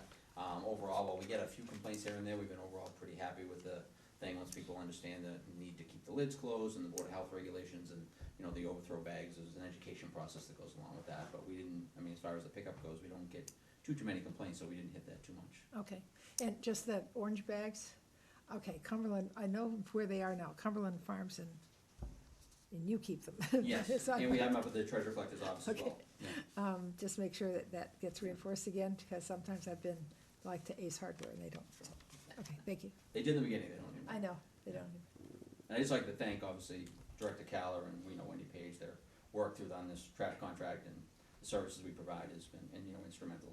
Director Caller was instrumental in getting these prices as well, so. Thank you, Steve. All right, seeing no further discussion, roll call, please. Counselor Castaneri? Yes. Counselor Costigan? Yes. Counselor Munson? Yes. Counselor DeMarco? Yes. Counselor Aiello? Yes. Counselor Swope? Yes. Counselor Duras? Yes. Vice President Belcher? Yes. President Lettieri? Yes. Sorry. Motion passes.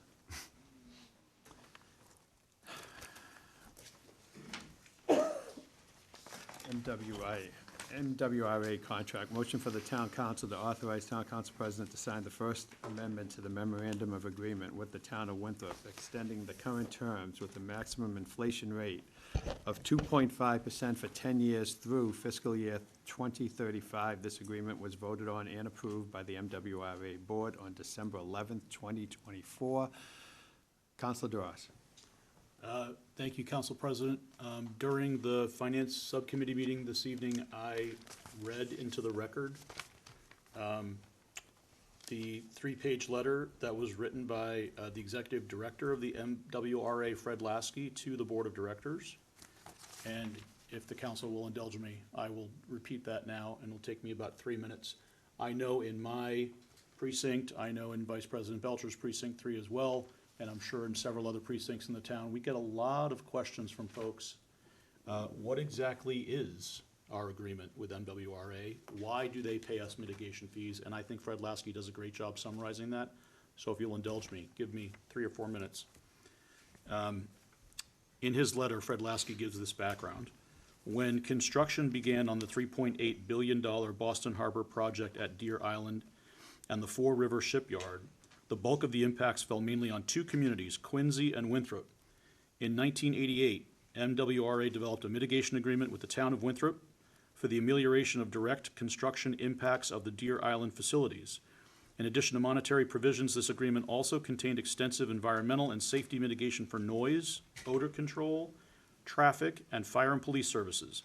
Total payments to the town of Winthrop under that agreement were $34.6 million.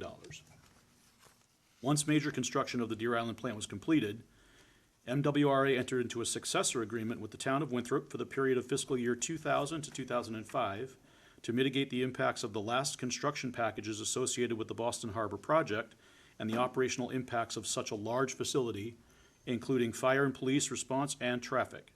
Total payments to the town under that agreement were $3.5 million. The subsequent agreement for the period fiscal year 2006 to 2015 was intended to mitigate the long-term day-to-day operations and maintenance of the facility, again including fire and police response and traffic impacts. The initial annual payment under that agreement was $650,000, which was adjusted each year for inflation at a rate of 2.5%, or the change in this consumer price index, all items for Boston from the previous year, whichever was less. Total payments under this agreement were $7.06 million. Under the agreement, MWRA also reimbursed the town for the purchase of a replacement fire engine ladder truck in the amount of $753,000. In addition, until 2013, MWRA contracted for ambulance services for both the Deer Island treatment plant and the town of Winthrop at a cost of $250,000 per year. At that time, the town took over the contract and now provides ambulance services to Deer Island. The current agreement, a copy of which is attached, that he attached to the letter, covers the period of fiscal year 2016 through 2025, was intended to mitigate the long-term day-to-day operations and maintenance of the facility, including fire and police response and traffic impacts. The initial annual payment under the agreement was $760,000, which was again adjusted each year for inflation at a rate of 2.5%. Through fiscal year 2025, total payments to the town under this agreement were $8,293,389. MWRA staff now propose to amend this agreement to extend it for a term of 10 years through fiscal year 2035. The services provided by the town for which MWRA provides payments under the agreement are described below. First is fire response. When there is an alarm on Deer Island, both the Boston Fire Department and the Winthrop Fire Department receive the call. Given the proximity to Deer Island, Winthrop Fire is the first responder. The Winthrop Fire Department usually responds within 5 minutes. By contrast, the closest fire station in Boston is in East Boston, and the average response time to Deer Island is 15 minutes. In 2023, the Winthrop Fire Department responded to 11 calls at Deer Island.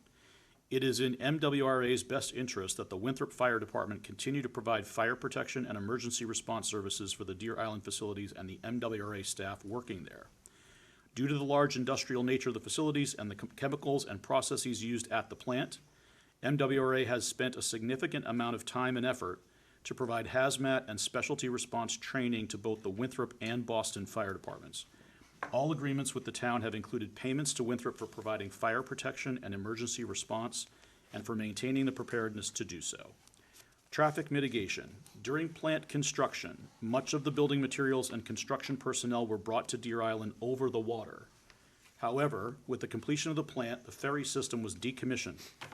It had been planned to transport fuel oil and sodium hypochlorite by barge to the island, but in 2010, the prices for barging skyrocketed, and those deliveries now come through the streets of Winthrop. On average, Deer Island receives 10 vehicles with deliveries each day. That number can rise during the periods of large construction projects like the ongoing Clarifier Rehabilitation Project and upcoming energy projects. With the closing of the Charlestown Navy Yard location, Deer Island has become the authority's official headquarters. There are approximately 300 employees working at Deer Island as their primary location, most of whom work Monday through Friday, 7 to 3. As it is difficult to reach Deer Island via public transportation, nearly all of these employees drive to work. Further, all deliveries and construction contractors must follow a designated truck route to lessen the impact on the whole town.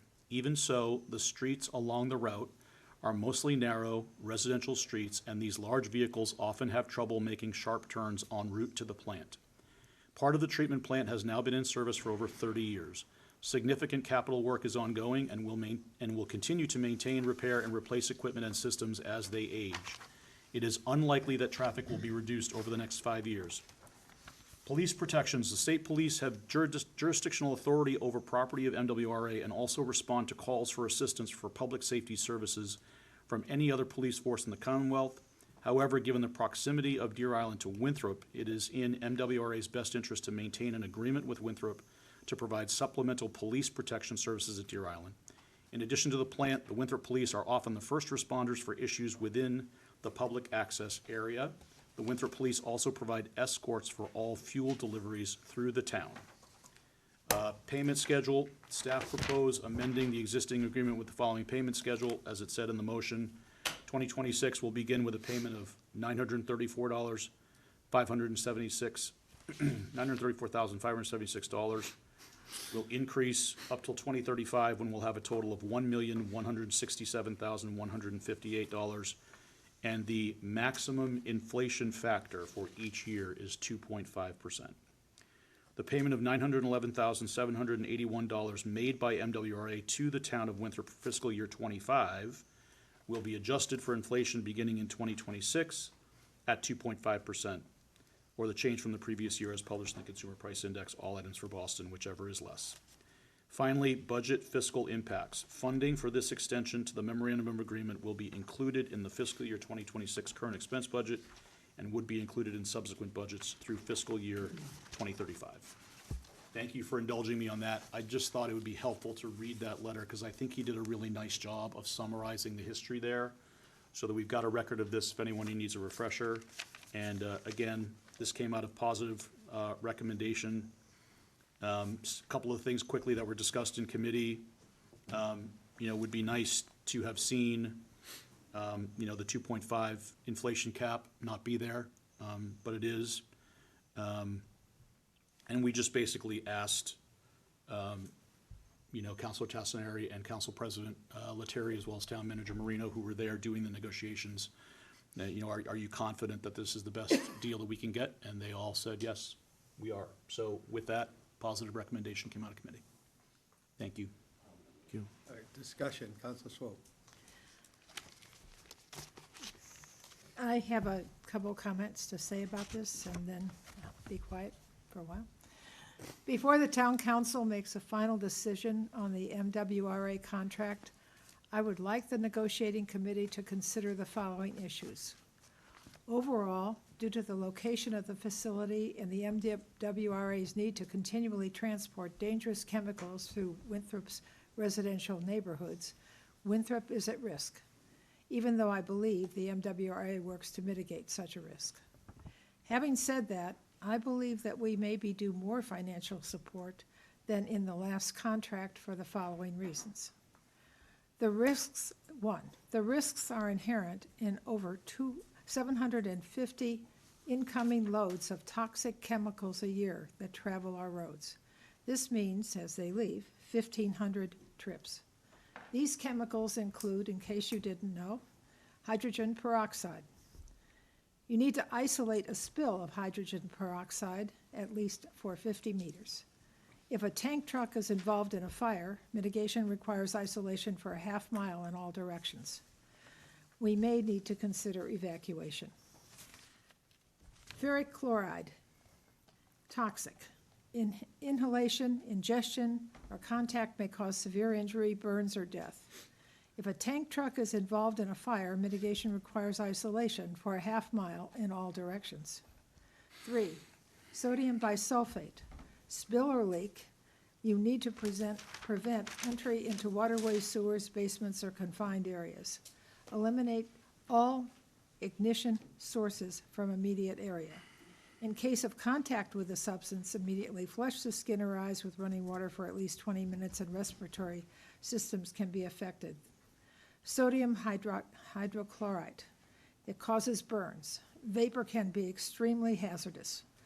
Moisture combines to form highly corrosive conditions. In fact, it will dissolve metals. So it reacts very vigorously if they come in contact with metals at elevated temperatures. And polymer was, they told me this, I didn't make this stuff up, they told me this, that polymers are also there are a toxic chemical. I don't know exactly what they are. There are many different kinds of polymers, and they didn't mention which ones. The second issue is road damage. I'm not sure, but because I just spoke to Mr. Callow about this, but I did attach pictures of Shirley Street, and it looks like the damage can be due to heavy loads. Mr. Callow thought it could be due to buses, but listen, I mean, there are 1,500 toxic, loads coming, 750 toxic loads coming in. They also have to leave with all the sludge and all the rest of the stuff that they take away. But in addition to that, in the traffic, in addition to those chemical trucks, there are other trucks that enter that facility. So just the other trucks can be a total of 1,500. I don't know how many cars come into the facility. They don't keep track of those. They just keep track of trucks. A $300 million project is now underway. That has to involve added workers and equipment over the next few years. Capital projects will continue, which will probably mean increased water rates. Because this is a $300 million project, I think the next one is even more. It's a $400 million project. Traffic can also impair our ability to get in and out of a disaster area if evacuation is warranted. So, I recommend that I don't know what's true or not at MWRA. We would need a chemical engineer to tell us what the risk is in terms of chemical transport, a structural engineer to determine how to mitigate the risk of the chemicals, as well as the costs of heavy equipment traversing our roadways, and underwriters who can evaluate that risk. So does MRA offer significant funds to mitigate safety and damage to Winthrop's infrastructure? Without that kind of analysis, I have no idea. So anything that if we want to negotiate this, I guess we will, but I do have a question. Couldn't there be more toxic materials carried by barge? Yes, it's more expensive, but it's less risk to us, and it was done when the plant was first built. I just wanted that placed in the record. Thank you very much. Thank you, Councilor Munson. That was incredible. Did you, and when you were looking up at the sources or the different chemicals, did you see where they were coming from? What, like, region or geographic area? No, Because I think that they all come through Winthrop. they all come through Winthrop, but they also have to drive through other towns to get to Winthrop. And those towns aren't paying a nickel. And the truth is, Well, wait a minute, I mean, they come This is through not a conversation. Just residential. You can make a comment. my comment is, in a negotiation, there has to be some leverage. We have very little leverage because we can't stop their trucks from coming in. It's public roads. So while some people look at this as a loss, I have to defend the people who negotiated, and as a group, we all agreed this was a win in some ways, in that MWRA didn't have any plans initially to even extend this for 10 more years. We not only got 5 years, but we got 10 years of mitigation for something they didn't have to do. And so I just want that to be on the record too. This is a win for Winthrop. Thank you. I'll just say, I don't know what the correct word is. We do have hazardous materials going through our roads every day, pretty much. I don't know if I would call that a win or a loss or whatever, but the fact is that there are 32 cities and towns in the MWRA. Many different cities and towns sit on the board. Their board passed this 6-3 with 2 members not being there. Again, we could agree on whatever. If they don't agree, it doesn't matter. The fact is that the trucks are not dropped by a plane on the bridge and then just come in and out of Winthrop and picked up. They do go through many other cities and towns, and they have an effect. There is a risk to Winthrop, which is why we're getting any money. Out of the 32 cities and towns involved, there are only 2 that are receiving mitigation. The other one, Quincy, only agreed on a 5-year contract. We thought potentially, we don't know if there will be another contract, so we wanted to make sure we could lock it up for 10. In terms of money, obviously, we always want to get as much as we possibly can get. It's far different than a Massport litigation where it's a pilot agreement, a payment in lieu of taxes because they're using our land. This is just a mitigation agreement that they're mitigating the cost associated with them coming through our town, the havoc they're causing, the disruption to our roads, traffic they might be causing. Ideally, this money would be put into a stabilization fund to help with those causes and effects. Where, the way this was started years and years ago, it was put into the operating budget. So the money that could be set aside to make the roads that they use that much better, to mitigate the potential effects, are now being used in other parts of our budget. MWRA is a good neighbor to us, however. They have helped us in many ways, a lot of ways they don't want to be recognized for, because every time they do help us, or they do pay out to any city in town, it's affecting the rates not only of us, but it's also affecting the rates of the other 32 cities and towns that aren't, or the other 30 that aren't receiving any mitigation. So, this could be looked at negative, that we didn't get a higher percentage. But the fact of the matter is, I believe that they're very good partners to the town. They do an awful lot for us. They've bought us fire engines in the past. They've helped us with flooding situations. They've provided pumps. They've done a lot of stuff for the town of Winthrop that a lot of people aren't aware of.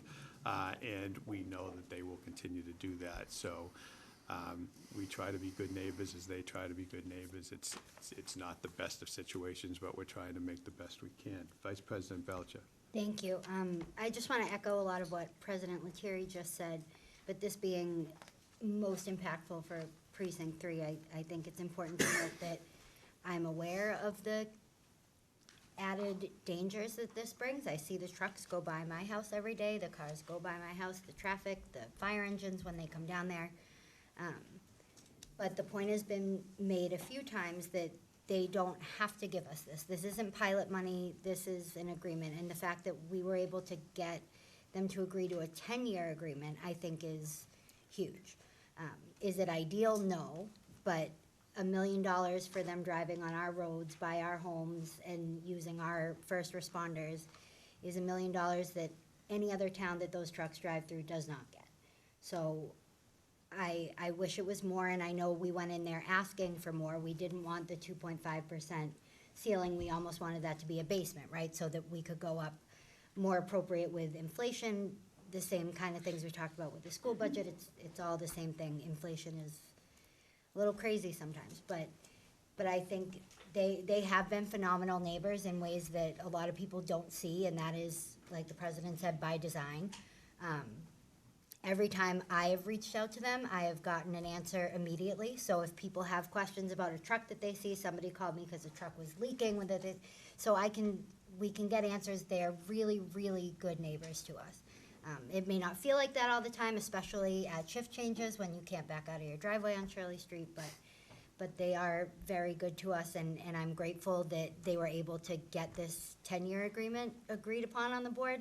I do not think that is any small feat, and I think we should be grateful for what we have here. Thank you. Councilor Aiello. I'd love to thank the negotiating committee for all the reasons that have been described already. I'd like to add two more people for gratitude. First, Fred Lasky, the executive director, he's going to convince his board members to vote for this thing, which goes right into the ratepayers of all the other communities out there. So it's not a popular writing for them. So he was and Paul Flanagan, who's our appointee, and the board who really guided us and got us to be able to get to the 10, and I think that was a great idea for long-term stability. So thanks to the negotiating team, but also thanks to both of those folks. Thank you. Councilor DeMarco. So we were talking about 32 cities and towns that essentially MWRA has to run through to, you know. No, we're talking about 32 cities and towns that are involved with the MWRA. Yeah, no, exactly. 654. Yeah, okay, so and there's 2 towns that get mitigation money. Yes. How many are their first responders? Us. Yep. Us. Whenever something happens at Deer Island, we are the first responders, okay? And we've had, the people in this town who are the first responders are heroic, okay? What they do, what they've done is incredible, okay? We had a baby die last year. Who knows? You know what? It was heroic, the efforts to save that baby, okay? But that is still an issue because Deer Island, we have to be their first responders. We have to be the first responders for Boston. I'm voting no. Thank you. Any other discussion? All right, seeing none, roll call, please. Council Tassaneri. Yes. Council Costigan. Abstain. Council Munson. Yes. Council DeMarco. No. Council Aiello. Yes. Council Swope. No. Council DeRoss. Yes. Vice President Belcher. Yes. President Lettieri. Yes. Motion passes. Which 63 needs a supermajority. Motion passes. Yep. You had to abstain, didn't you? It was the vice trustee. Okay. Let's keep going.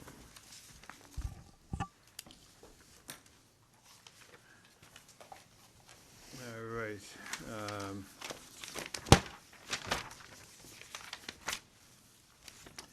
Motion to reconsider proposed new firehouse location. So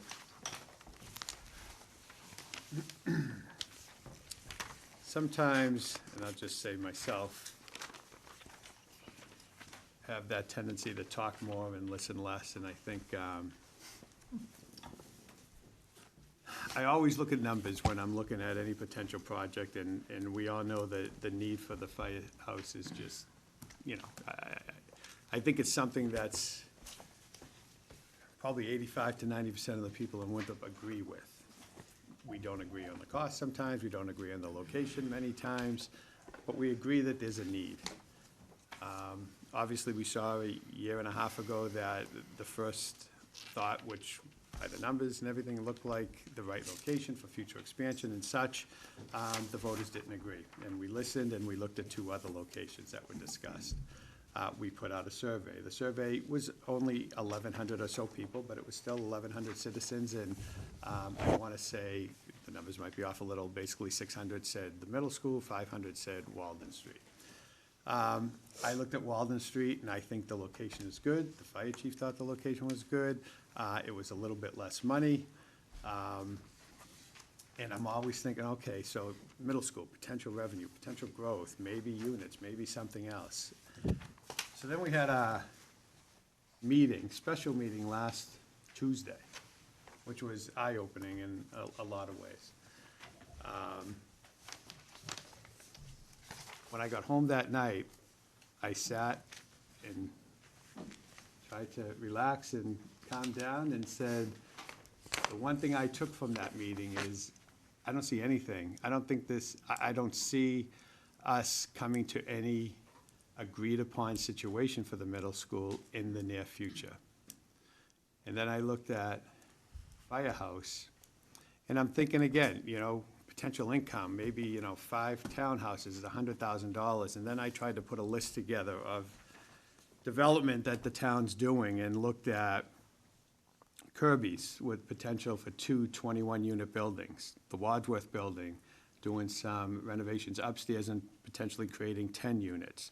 50 Somerset, 17 units. Surf Cleaners, 17 units. Madison Ave, 24 units.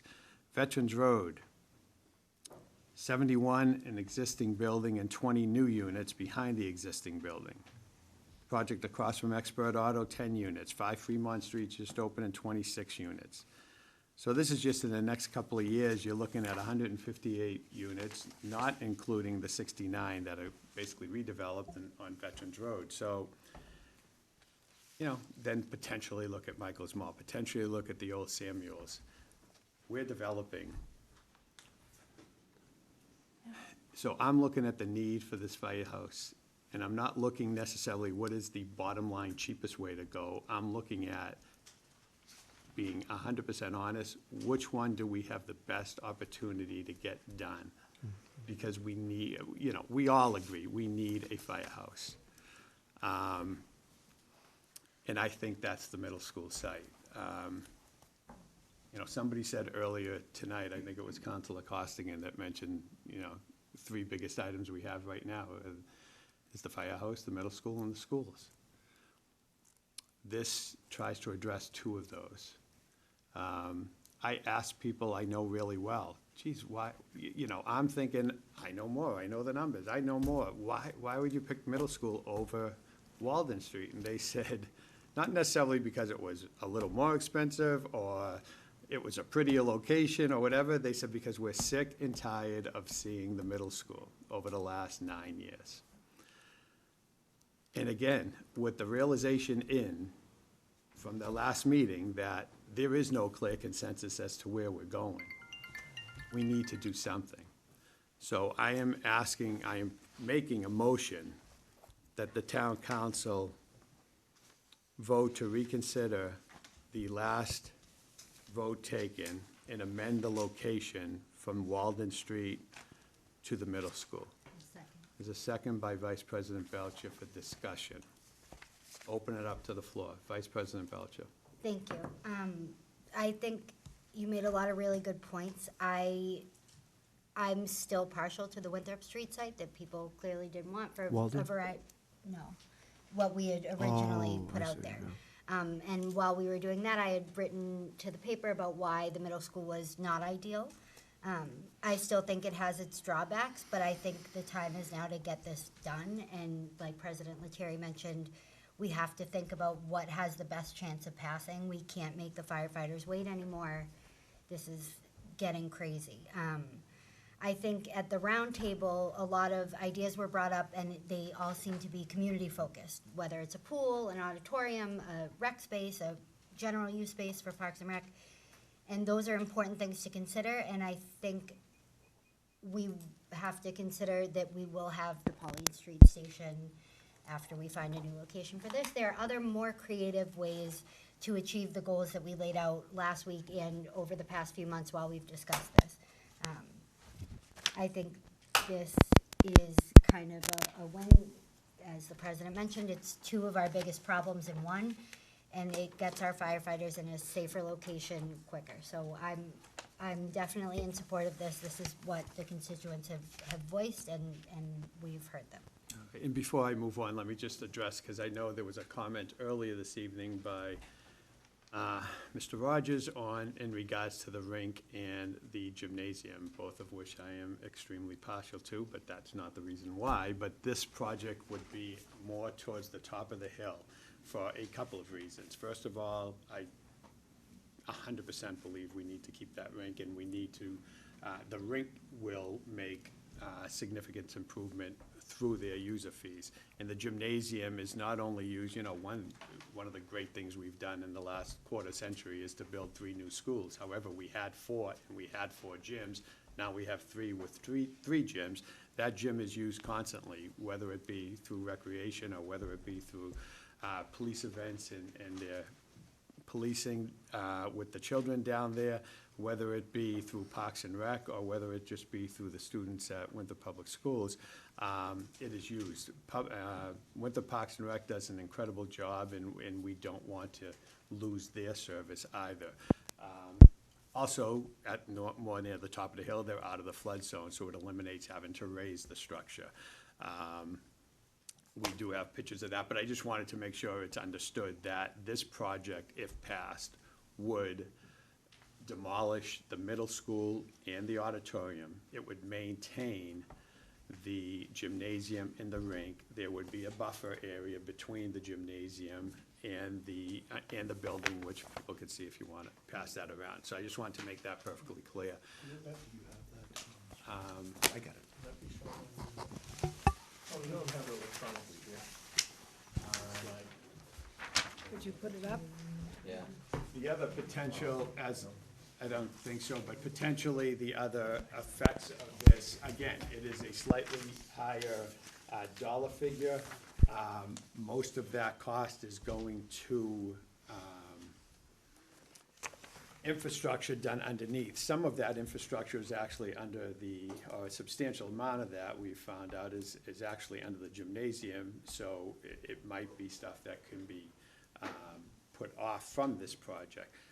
The other potential, the other advantage of this project would be that there would be an entrance and an exit. So there would be a pass-through, either coming off of Brookfield Road or coming in through Pauline Street. There would be a buffer at the top for the neighbors, so there would be a grass area with trees on the Waldemar side or the Wheelock side. And there would be a buffer zone again between the gymnasium and the fire station. I don't want to monopolize back to Councilor Swope. I have to ask you, does that 40 million include the demolition? It does. Well, so it's really. It also includes, again, all the infrastructure that we think might be less. So it's really not a $5 million difference, because it includes the demolition? It does, it takes, yes. So that might be a 3 million or 2 million. Okay, thank you. Councilor DeMarco. I think at this point, and I think everybody agrees, that the time for talk and roundtable discussions and everything is done. We need action and votes, all right? So I'm in favor of this fire station, whether it be on Pauline Street, but I want to remind everybody that in 2017, this council took a vote that the rink was off limits. The rink will not be touched. Okay, I just want to be clear on that. The rink is not negotiable. Councilor Aiello.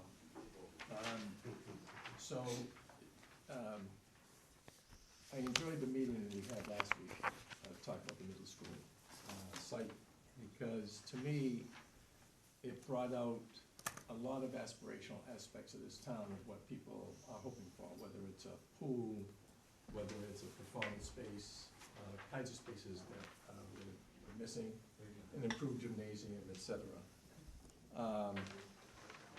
And, you know, I had always been hoping that this site could be the home for that stuff. But when I look at the choices that are there today, and I compare the Walter Street site to the middle school site, there is no doubt in my mind that the middle school site is superior. I've got a couple of questions about the site I'd like to ask, just to make sure. Whatever I can, sure. Couple of things that sort of call out to me, just to make sure we're clear. Just above the gymnasium is this area with 12 parking spaces. Yep. And those 12 parking spaces are there today. This is just sort of colored out. Is the dark shading that's sort of associated with the fire station, meaning that those are reserved for the fire department, are they open for the public? Because I do know that for like junior soccer and junior whole bunch of other games, that whole area is effectively the parking area where the parents come in and drop off the kids or go and wait and watch the kids and stuff, so. Yeah, I think that'll be a community decision. I mean, we certainly don't have to have them reserved. We got plenty of parking right next to the fire station, the 27 spots plus the 7 behind. Okay. Compared to the parking that they have now, which is Similar to the same items that we discussed on the Walnut Street, it's 46 spots, I think, versus 44, something similar to Right. that. And we were talking about the same thing with teachers would have the ability to park there, not just for staff. Yeah. Yes. So I just want to clarify that. The other is that, just want to make sure, you know, the boundary there between that and the park, and the protections of the park have sort of run askew through the parking lot in some of that area. So we need to be careful about not having to trigger a need for legislative action Right. in terms of the final scoping of this. So it may be that some of the stuff happens as improvements to the park and some of the stuff happens to be improvements to the fire station. I just don't want to get into a complicated chapter 97 right I don't think this infringes on any Doesn't infringe part on any of of that. like the other, you know, the Walnut Street, the other potential conflict was the basketball courts moving to the baseball field. This does not infringe on any of Ingleside Park and actually creates more green space between. That is not. Yeah. True, unless, what I worry about is someone suing the town and saying, look, you got these 12 spaces here that are associated with this, they're clearly in the park. with the fire They're already station. there. They're already You see there. what I'm Yeah, talking that's about? already existing, right? Already existing, Oh, but okay.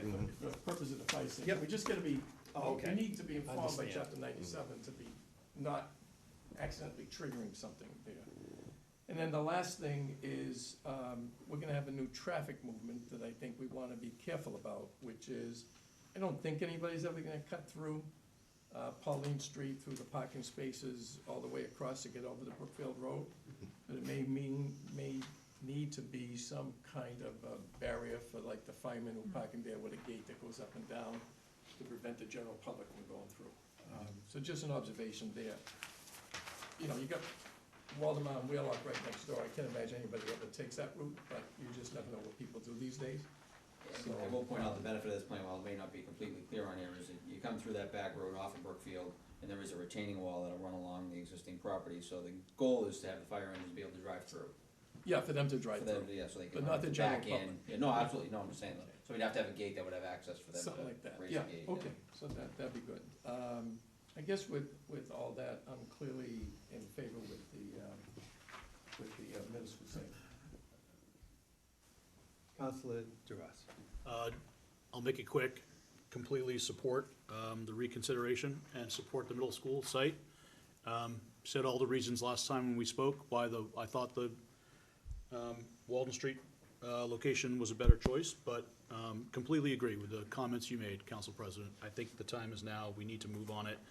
I think the other thing that really struck me from the last meeting when we had this discussion was I think you did a really nice job of recapping the several attempts that we've made to commercialize that space.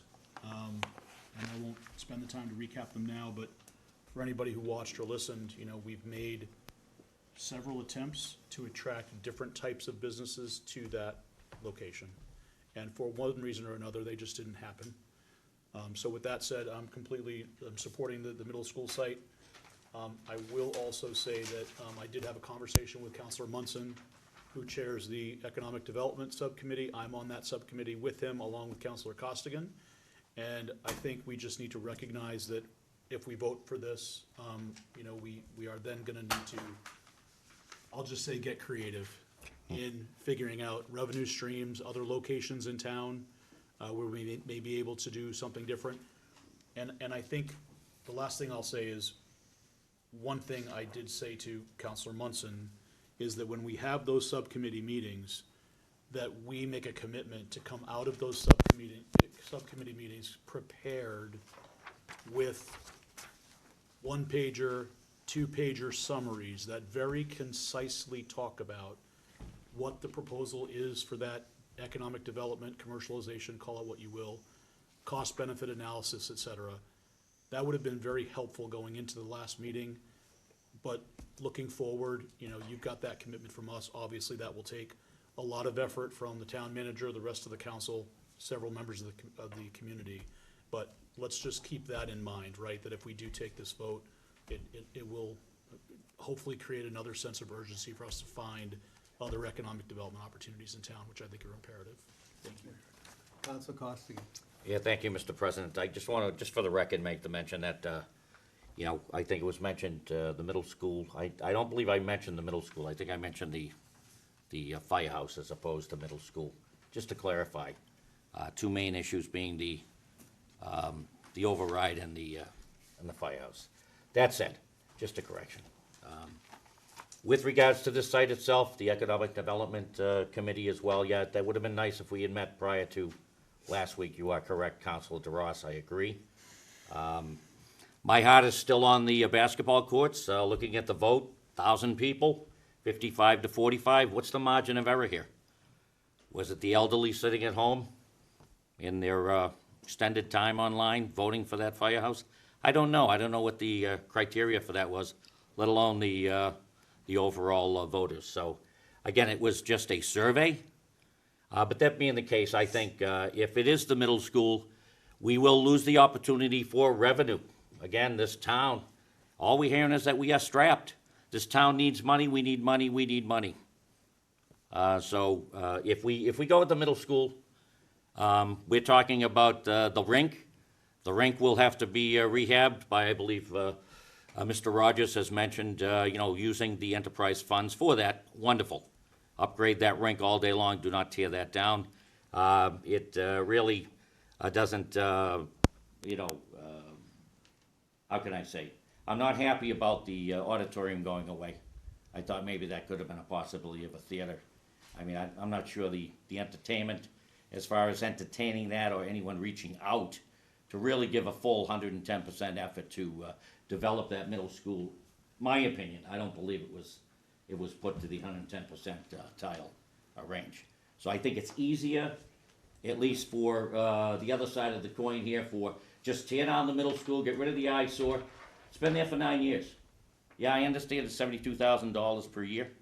And if I can ask the town manager, $72,000 a year, and is it the cost of keeping that middle school open for the basis of the after-school program, the rec, or why is that 72 grand a year?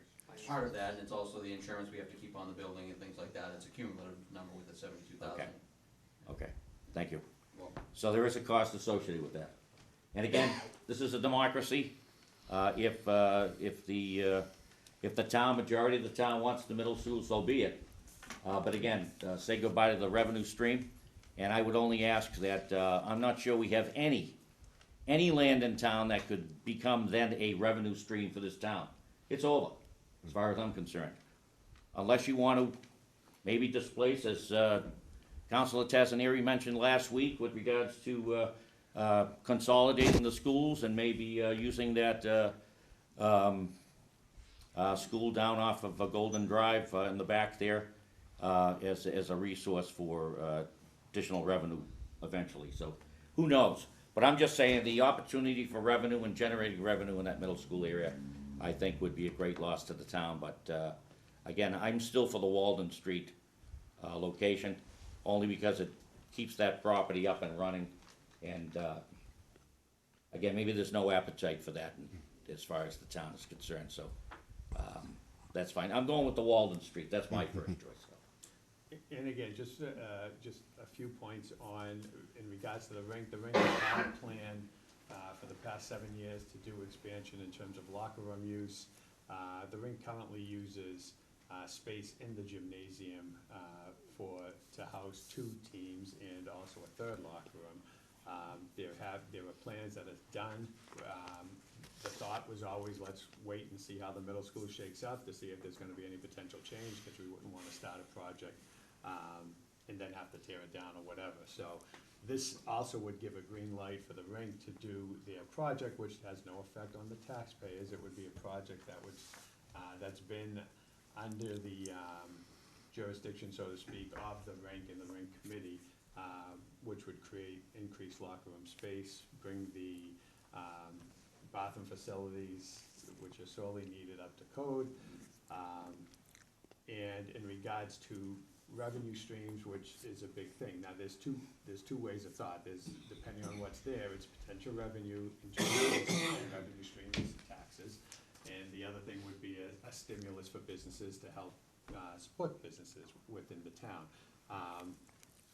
Within revenue also comes expenses, right? So you have to be careful depending on what you're developing, how you're developing. It could put strains on other departments, i.e. school department, of which, potentially could exceed the cost of the revenue coming in, or public safety, or additional offices or such. So just a few points of clarification, Officer. Counselor DeMarco. Respectfully, Counselor Costigan. If we do build on the old middle school site, then the current firehouse becomes prime real estate that could be a revenue generator right in the center of town. So I just wanted to bring up that point. And Well as the old station. Thank you. Counsel Munson. Did Max go want to go first? Go ahead. Counsel Munson, then Counsel Testa. I think the design looks great. And I don't know if you guys have all had a chance to look at it. It's a great site plan. It's a great, conceptual rendering. It looks like it fits in Winthrop. And I'm all for action immediately. I think we all are in agreement it needs to be done as soon as possible. So I'm in favor of making this an option immediately. So I love the motion. I will just counter with this, though. There is a possibility of making it so that it's a win-win situation, and that would be to present both options to the Winthrop public and give them the option to make a choice. Once they decide, the decision would be final, we would be done discussing it or bickering. It would be, their opinion would be heard, and we would move on. So that, and I think with that being said, you could do a pros and cons, like Councilor Costigan said, where you could, counter it with the revenue. You could also talk about, the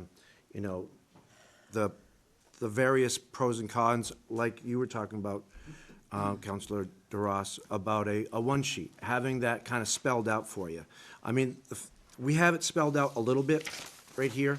These are upfront costs, the 36 versus the 41, essentially, if you round.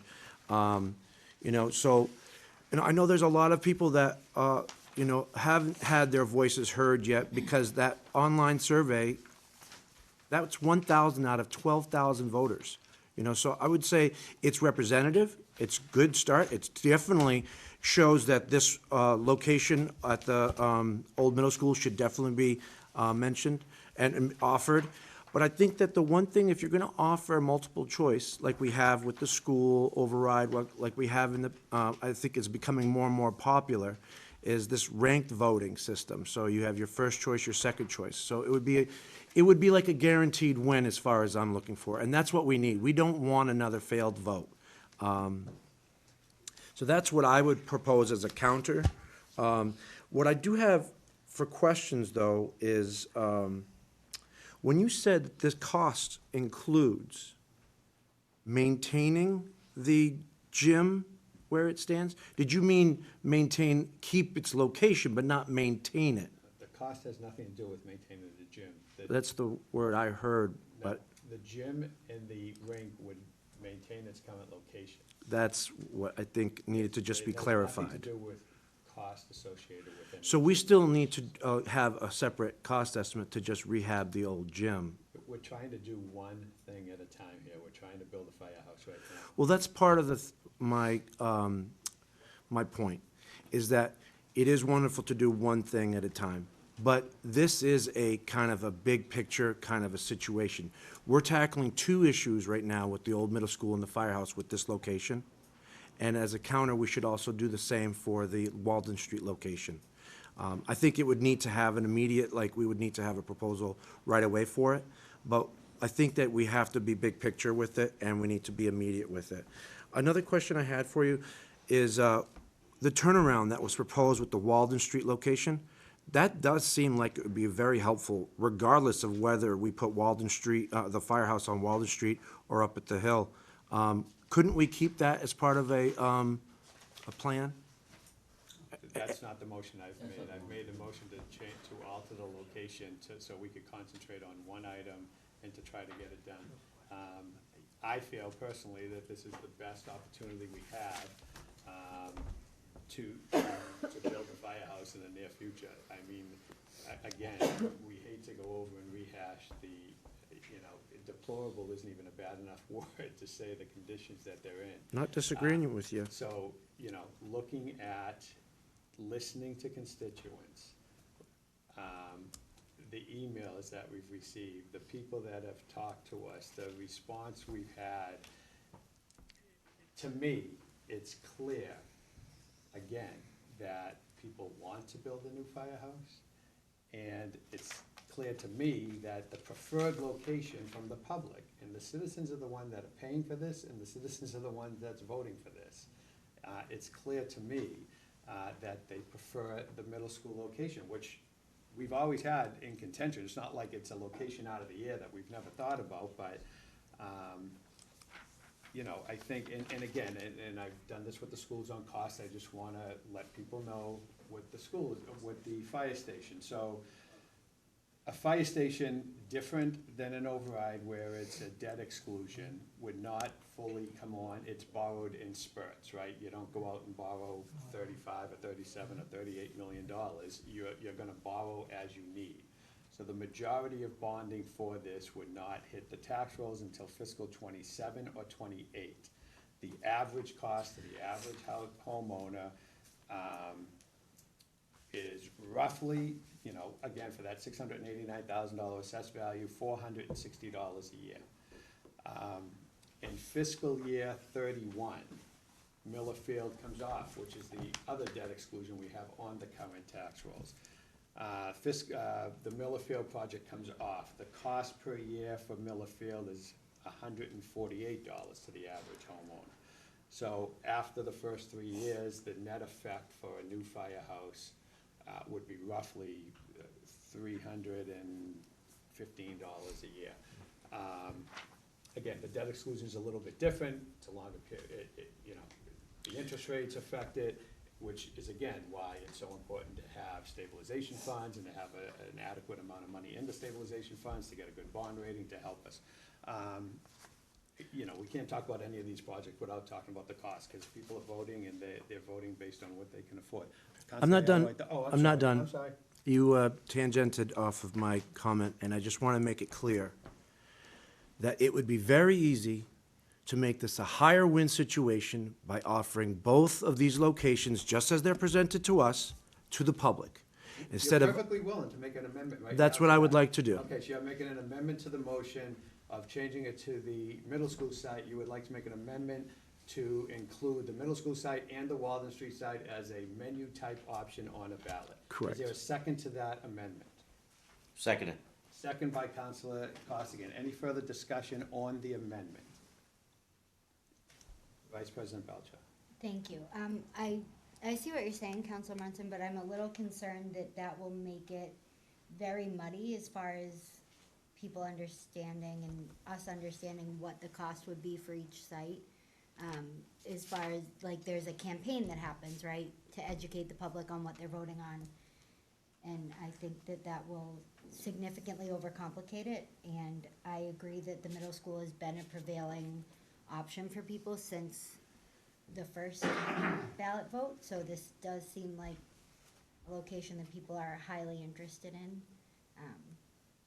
So that's just my 2 cents. And I will say, your idea has merits, and you're trying to reach out to everybody. My major concern would be, people that are voting no are gonna vote no on both. We could kind of agree on that. People that are voting yes might split, and now you might get neither pass. So that would be my major concern with that. Did Councilor Aiello have your hand up? I think Councilor Costigan? I just to follow up with this, let's not forget this council voted for the Walden Street project Unanimously. here. We did. Okay, so I just wanna be clear about that. And the vote 55 to 45, fairly close as well. I think, as it relates to putting both of these on one ballot, it's gonna take time, as Councilor Belcher has mentioned as well. But, at what cost is it to, and if I could just follow up with a question for town manager, with regards to Sean Driscoll and Parks and Rec, where do they go if we take that school down? We're not. Neither option. Not an option, okay. Yeah, neither of them include that. So, as Councilor DeMarco said, not to rehash this whole debate brainstorm here, as Councilor DeMarco said last week, just take the school down. If it's an eyesore, if that's what people are judging, and if we're pressured to say it's an eyesore, and that's why we're rushing to judgment here on this, I'm a little confused. Is it the pressure by the public here, as it relates to the middle school, making that go away? Because it's an eyesore, so now we should take that firehouse, which I thought was a great location, the Walden Street area. It looked like it was just, the design is beautiful. Looking at that area, I went down there with the town manager and the fire chief at one time. Looked like it would fit like a glove, and all of a sudden, because we have an eyesore at the middle school, we have to change course. How many times are we gonna change course here for the fire department? We have Chief Calander over here. He can't wait any longer for a firehouse here. We decided on Walden Street already, and all of a sudden the pressure from the public, as it relates to an eyesore, is gonna change our minds once again. How long are we gonna kick this down the road? And that's why I think Mr. Munson has some frustration as well here, going for another option so we can appease the people of Winthrop. I get that, I have had constituents, we all do here. But again, we have both groups back and forth. This is a 55-45. What's the margin of error on that study as far as the survey? It's not perfect science here. That's what I'm just saying here. The Walden Street area, there's concern about the kids and this and that, and we have the control devices down there, we have the turnaround. I mean, the fire station's right across from the school right now. And in most communities, fire stations are near communities with schools. They're near schools, they're closer to schools, center of town. That's all I'm saying. I'm gonna rest it right there and, just let the rest of the debate go on here. And I just wanna make it clear, the pressure is not from an ugly building. The pressure is on the lives and livelihood of our firefighters, our first responders. The pressure is on the ability to get a fire station passed that we haven't had done in century.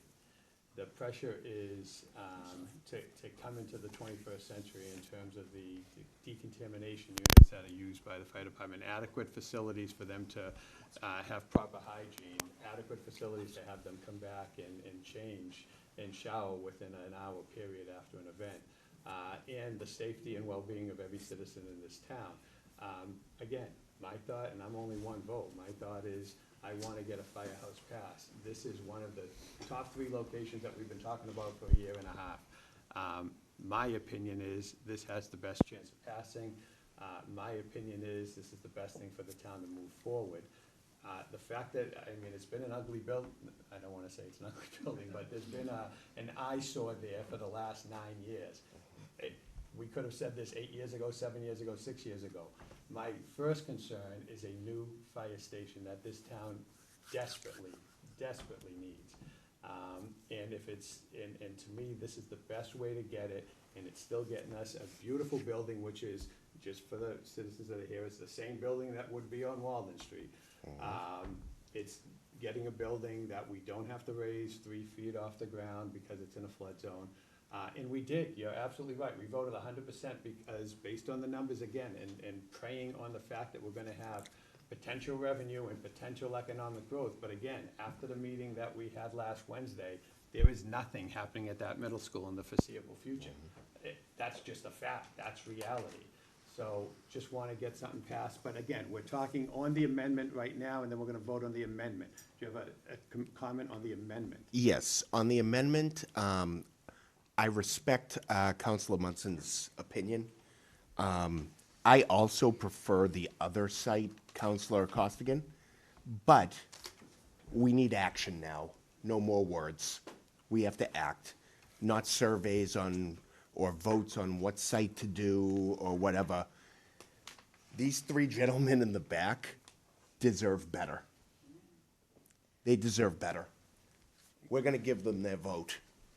Any discussion on, move the question, there's a motion to move the question. One more comment, Councilor Tassanaro. Thank you, Mr. President. I'll say this about the amendment, and it applies to the amendment and to the overall vote on the initial motion. I don't love the location of the middle school. I think there's a lot of optionality we're gonna lose. But what's more important right now is getting our firefighters in habitable conditions. They don't have it. They don't have it on Pauline Street. They don't have it on Shirley Street. Yeah. So if this is the best way to get it passed, this, Thank you. Yeah. I'm with you. So we're going to vote on the amendment. The amendment is to include a menu option of. Ranked voting. Ranked voting.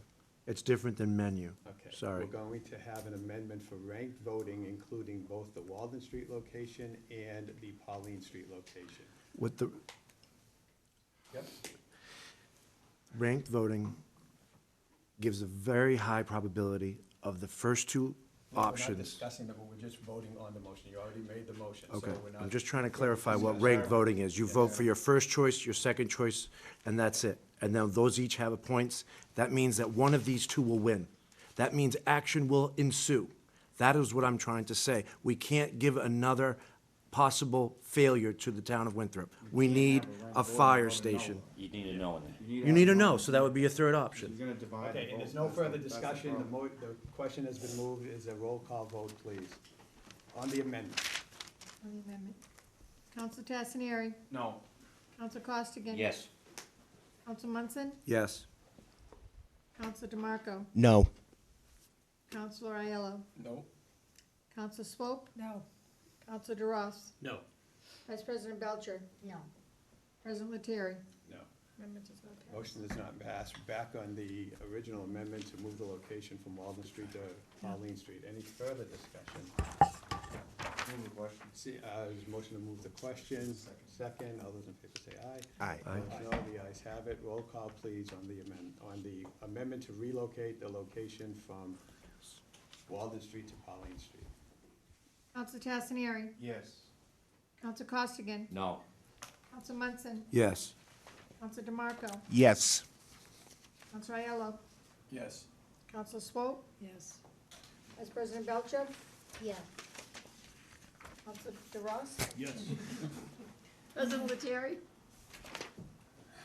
Yes, motion is passed. All right, now, moving on to the discussion of the school override and firehouse bed exclusion election. First, I want to accept the recommendation from the school and from Chairperson Powell, and these would be the new questions. The council will have to vote on these questions. The way that the school committee is requesting that the question for an override be on the ballot is as follows. It would be an override menu question, voter instructions, question 1 and 2 are separate questions. You may vote for or against each question independently. Each question requires a majority of those voting on that question to pass. Question 1, shall the town of Winthrop be allowed to assess an additional $3.5 million in real estate and personal property taxes for the funding of fiscal 26 Winthrop Public Schools operation budget? The the fiscal year beginning July 1st, 2025, yes or no? Question 2, shall the town of Winthrop be allowed to assess $1.45 million in real estate taxes and personal property taxes for the funding of a school stabilization fund for the fiscal year beginning July 1st, 2025? Again, yes or no? Since this is a local election, we have a little flexibility. The school department would like us to include additional information to include on ballot, menu override. A yes vote on question 1 would allow Winthrop Public Schools to stabilize the fiscal '26 operation budget for the schools at level service, maintaining school standards and preserving current staffing and class size, curriculum, technology, and general school expenses beginning July 1st, 2025, or for the fiscal '26 school year. A no vote on question 1 would not allow for additional funding beyond the town's appropriation and not allow for a level service fiscal '26 operating school budget, and would result in reductions of staff positions, reduction of programs and course offerings, and general school expenses, as well as increased class sizes and student user fees for athletics and co-curricular activities beginning July 1st, 2025. A yes vote on question 2 would result in funding $1.5 million to a school stabilization fund, creating a fund that will support future school budgets by enabling the school committee to seek approval of the town council to utilize the funds during a fiscal year for general operating expenses for the school department. A stabilization fund allows the schools to maintain a steady level of funding, addresses the rising cost impacts of unfunded mandates, and support the district's strategic planning and operational school district goals. A no on question 2 would not allow for $1.45 million to fund a school stabilization fund, and thus not allow the school committee an option to seek approval of the town council to utilize these funds or a portion of these funds during the fiscal year for increases in the school operation expenses and school department. A yes vote on both question 1 and question 2 would allow Winthrop Public Schools to stabilize the fiscal '26 operating school budget beginning July 1st, 2025, and would also add $1.4 million to a school stabilization fund for the purpose of ensuring financial stability and sustainability in school operational budget funding beyond fiscal '26. So that is the new wording of the ballot. So I would ask for a motion to approve Motion. the school committee's request and therefore eliminating the prior request. Motion to There's a approve. motion by Counselor DeMarco, second by Counselor DeRoss. Any discussion on this, first of all? Yes. I just Counselor wanted to ask, if you said no on the stabilization funds, would that mean that after this year, the town would need to adjust the budget to give the schools additional funding? If you said no to the stabilization? Yes, yeah, in 2000. And if you said yes to the 3.5? Yes. I mean, the school superintendent has stated that their anticipated budget shortfall for fiscal '26 is $3.5 million. Yes. So so if you just voted yes and question 1 was the only question to pass, the school would not need additional funding for fiscal '26. But after that, But after that, they would. Yes. Potentially would. I just don't know if a sentence like that would help people understand that if they don't vote for the stabilization fund, the town as a whole would have to, I don't know the language. I mean, The question is, there's very little leeway in the question itself. There's question and latitude in the explanation. No, I mean of in it. the explanation, I'm not asking them to Yeah. change the vote. I was just thinking, it's just a friendly suggestion. I don't know if that question, if that little phrase might help them understand that without a stabilization fund, the town as a whole would have to think about how they would provide some more funding for the schools and therefore decrease some of the other funding for the I town. think the thought of the schools is to create a question which will protect the school's budget for a period of time longer than a year or two. Yeah. You know what I mean? So Yeah, that's no, why- I agree. Right. Do you think, And you don't know, and the superintendent, I think, would agree that, you know, she's making the best projection she can make on the I information she understand that. has, and she Yeah. hopes that, right. yeah, I understand that. I was just hoping, I'm just trying to get them to think about voting for the stabilization fund. If I thought a sentence like that would help, that's all. Okay, thank you. Vice President Belcher? Just to Counselor Swope's point, I think there's a potential to add just a small bit in the explanation that says the goal of the stabilization fund is to prolong the whatever. Yeah. Like, I think there's probably some way, and obviously you have to be careful with the way these are written legally, but I think there's probably some way to highlight the importance of a stabilization Yeah, fund. I was trying to, that's exactly what. Yeah. Just to say it's to prolong the availability of the funds that are voted on, or to decrease the likelihood of needing, of budget shortfalls in the future, whatever. Just something generally about what a stabilization fund does, Thank you. I think is That's good. what you're trying. Okay, I don't know what latitude we have, and again, it's a timing thing too. We don't want to go back to the school committee and wait and then come back at a future meeting to vote. Is there any flexibility that you know of in voting this and adjusting the language? As we know before, the language had to go to the AG's office for Right, and approval. it will so have to if go we to make the any AG change, we'll office have to still after. go back and ask for approval to that language, that's all. And that's something that's, I mean, it's a school committee's question, right? So they'd have to wanna send that back. So, In their description. again, we could vote for this, and Yes. as we did prior, if they chose to think, and we could also, Yeah, in the special meeting. Counselor DeRoss? I appreciate what both of you are trying to point out, which I think is essentially trying to take the top of Tony's town manager report and make it clear that if either of these are voted no, there'd be implications for town budgets, the town department budgets. And I think what we can do is vote for this as is, Yeah. I and agree. then when it comes for PR time to get this passed, you know, let's make it plain that, because you guys have done a great job laying out what it means to the schools, but I think we can add a piece from the top paragraph of Tony's report in the PR to just say, if you don't do this, Yeah. there's gonna be an impact to the town departments. That's what I recommend. Thank you. Counselor Ayala? I would also suggest if we're gonna depend upon the voter to go in and look at this stuff and figure it out at the time, this stuff needs to be solved in our campaign, right? Yes. I mean, we got a message assistant campaign, reinforce it. So there's no doubt in the voter's mind about what they're doing when they get into the voting booth.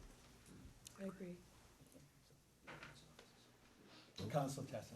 I think we spoke last regularly scheduled meeting about pamphlets, mailing out pamphlets, not mailing out pamphlets.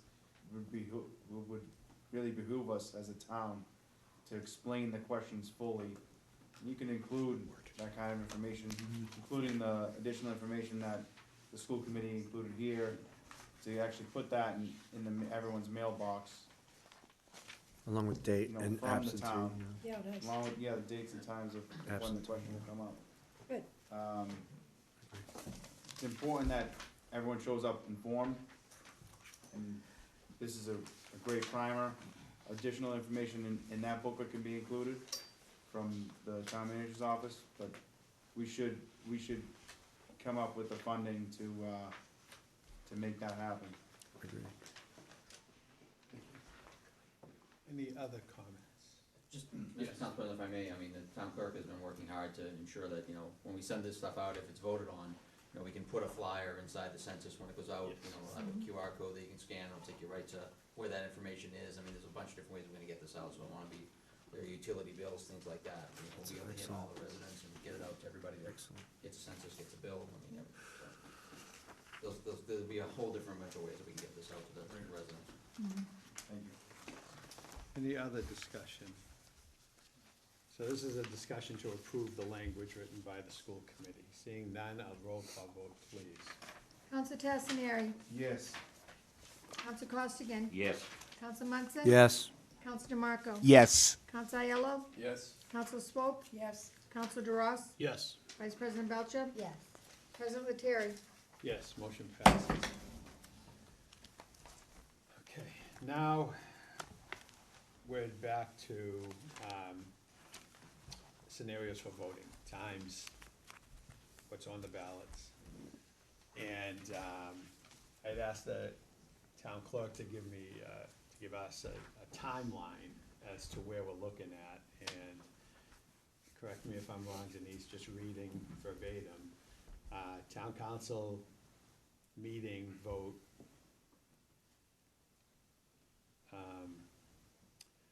Okay, town council meeting vote to approve ballot language, January 21st, which is today.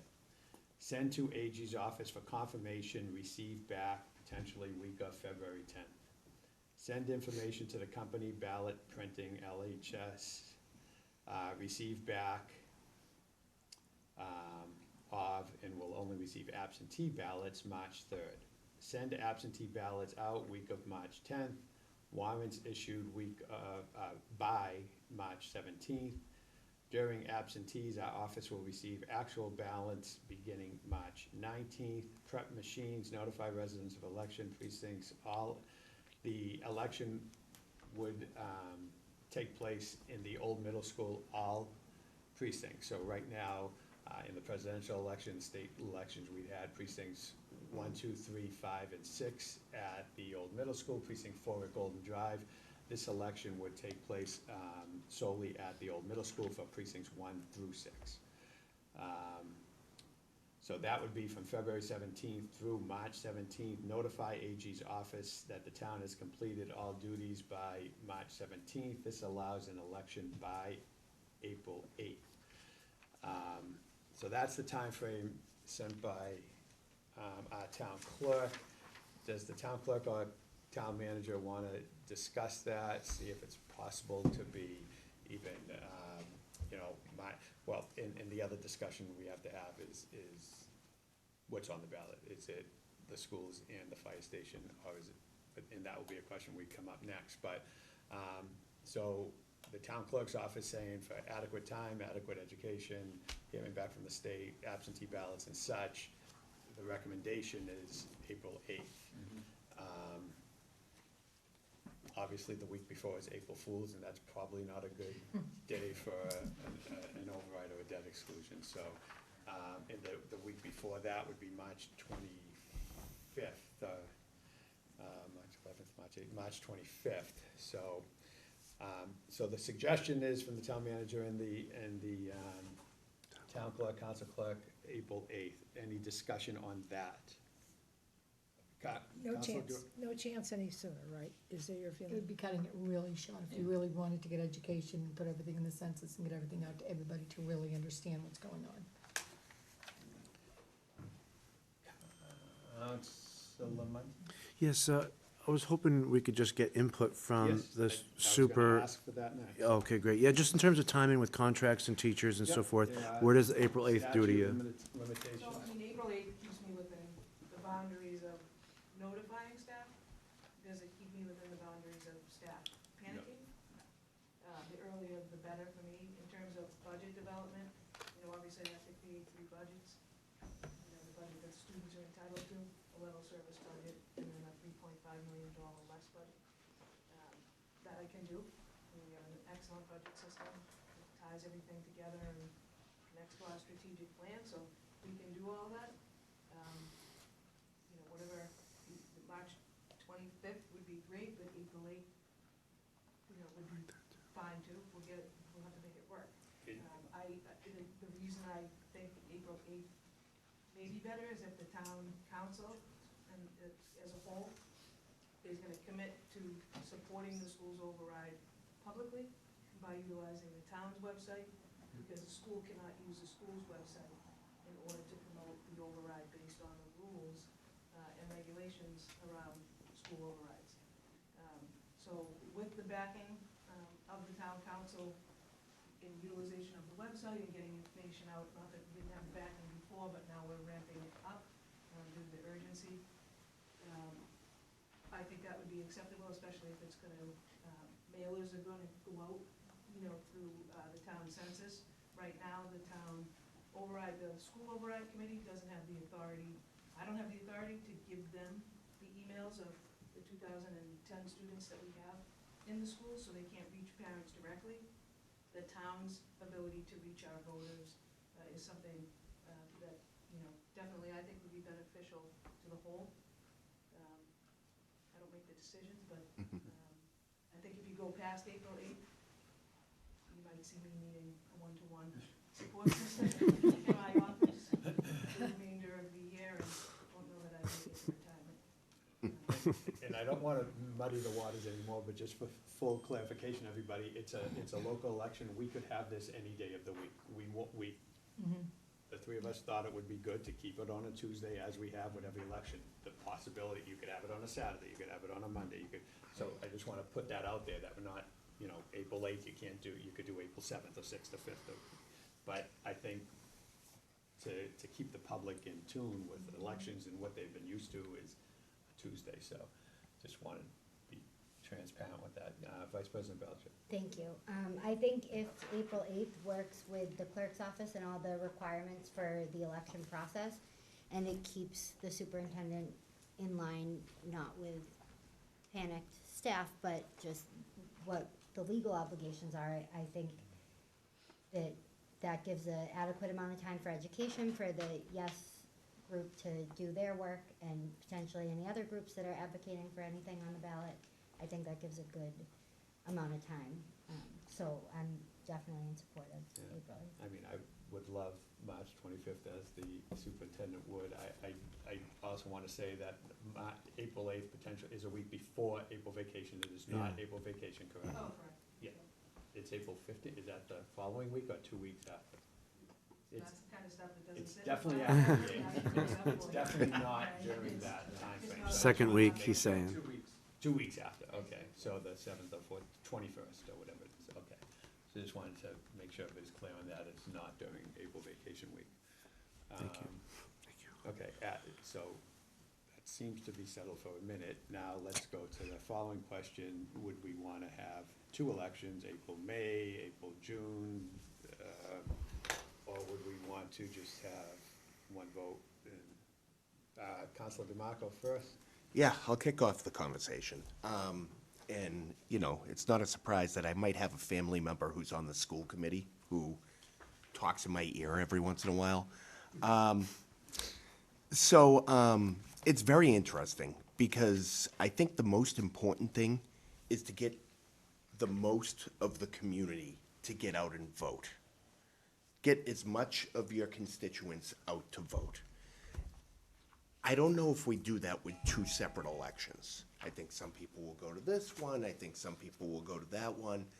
I think if we have 1 vote and we really build it up, the people who care about this community will come out and vote. And I know that is not the perception of some people in this room. I know they don't like it. But I think getting the most people out to vote and having their words heard is the most important thing we can do as a town council. I don't think we do that with 2 separate votes. I think you have some people coming out for this vote, you have some people coming out for that vote. But if you have 1 big vote, I think that's where you get the most people to give you a true community vote. That's my idea. Thank you. Councilor Swope? Can I ask that to Lisa a question about that? Just what they've heard when they have gone out to talk to people, do you think a 1 vote or a separate vote would be helpful for passing the school committee and actually passing the fire station too? I think the school committee did tell us a month ago that they're, and again, this could be because of the type of question that was asked for her, but they did, and I think council, the chairperson, Jen, spoke earlier that request, if at all possible, would have been 2 ballots, I believe, if I'm saying that right. But again, I also believe that they're going to support any election they get, but I think their request was to have 2 ballots, and I will allow the superintendent, if she chooses to weigh in on it. Sure, personal opinion will be kept out of it, so I didn't poll the town, I did not do the work that the override committee did. They did a yeoman's work in getting out to the public and speaking to the public in terms of the school's override. I think that the general consensus of people that I have spoken to, which is a much smaller contingency of people, is the school department does not want to put the fire station against us, because we want the fire station too. Many of our staff members are married to firefighters. I can tell you that many of our firefighters have children who are in our schools. I think I've heard concern about them both being on the same ballot, that when you look at optically the large amounts of money, that potentially it could pit one school, one department, one town department against another, from the public perception, not from the school and the fire station perception. I've also heard and support another side, which is one school, one town, one community, with two pretty major issues that affect pretty much everyone in the town. Whether you have children, your house could go on fire. If you don't have children, your house could go on fire. If you have children, your house could go on fire. If you're a firefighter and you live in the community, you want your children to go to a school that has high educational standards and produces well-rounded global citizens. I'm not really sure. If I had a crystal ball to say which way was it gonna work the best, I'm a real good strategic planner, but if I could tell you what was gonna pass, I probably wouldn't be sitting here. I have a very strong feeling that the override was gonna pass before. I do not want anybody to have the perception that the school department thinks that they're more important or more valuable than the fire department. That is simply not the case. What we want is the best possible outcome. I don't know if there's somebody that does this type of work, this type of strategic planning, in terms of voting outcomes for a living. I think that person would be, clearly, I wasn't really good at it a couple of months ago when the vote failed, but I think we really looked at strategically how to get the best options out there from the school's override perspective. So I can't answer the question on whether it will be better or not. I can say we absolutely don't want to pit two departments against each other in the town of Winthrop. So however the committee makes that decision. And I also think, again, getting back to education, which we've talked about over and over and over, and the council has to do our part, the school committee is gonna do their part, the vote yes committee is gonna do their part, and one of the biggest education pieces is an override versus a debt exclusion, right? And the difference with them and how they affect your taxes, and that an override will affect your taxes in July, and the need for that, and we need that, and a debt exclusion wouldn't have total impact on your taxes in fiscal '27 or '28, and the cost structure of both. So we think, education is a key piece to this, and as I said earlier, that the vast majority of people in this town know we need a firehouse. It was just a location, and I think the same thing with the schools.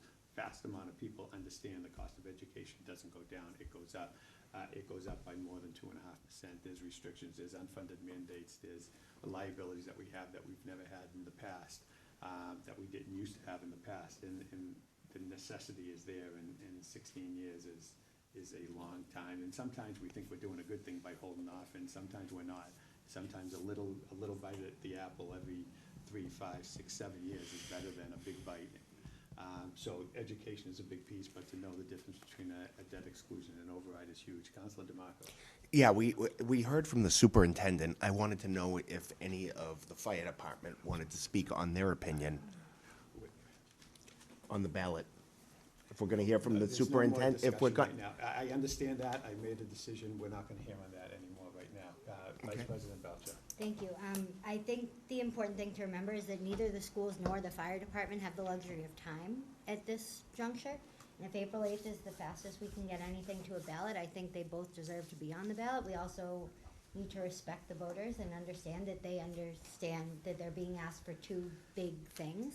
So I think it's more advantageous to have one education campaign to say, look, this is overall what's gonna happen in your tax bill over the next 1 to 5 years. And I think that educating about both at once will help make the distinction between the override amounts and the debt exclusion amounts. If you can lay out even in a graphic and say, okay, July 1 of this year, this is what happens, and then in 2, you know what I mean? It's, I think it lends itself towards a more robust understanding about what people are actually voting for and the impact on their tax bill. Councilor Duras. Two things quickly. Completely agree with what you said, Vice President Belcher. A follow-on thought to that is if we did separate them out into two, let's assume that the first one passes and the town has made that commitment. I wouldn't want to be the second one coming in behind. So I would say put them on the same ballot. And to your point, the education, I think we can trust the voters of Winthrop to understand this is what's being proposed. These are the investments, and again, so critical to frame it as an investment in the town. I'll go back quickly to my Zillow on my phone earlier. After you look at schools, or maybe before you look at schools, Safety. what's the next question you ask yourself about? Is the town safe? If something happens to my home, will they respond? Will they be there? So I think we can really trust the voters to understand that both of these, to Vice President Belcher's point, are must-haves. They're must-haves now. And I think the more we can articulate in the education campaign exactly what the funds will go to. I mean, we've had robust discussions. It's pretty obvious where the funds will go to. But for people to understand that, and then the consequences of voting no. So however we do it, one-pagers, all the ways that you just suggested in terms of getting it out in the census, getting it out in other ways, utility bills, et cetera. Paint the picture on both sides of the coin. What are the investments gonna return for us, and what are the consequences of voting no? Thank you. Councilor Costa. Yeah, I just want to comment on the superintendent's comments as far as pitting the fire department against the school committee. I'm for separate ballots. I think this ballot by the school committee should be independent.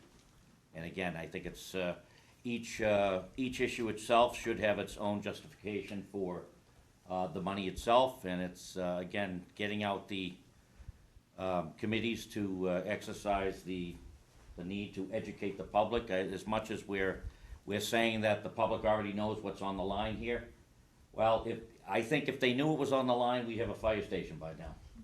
So again, I think we should keep both separate, single ballots, as far as fire station on one, and the school committee on the first one, by the way. So I think school committee should be first, followed by the fire department, so, thank you. Councilor Tessner. At the risk of going 3 steps backwards, we should consider a Saturday.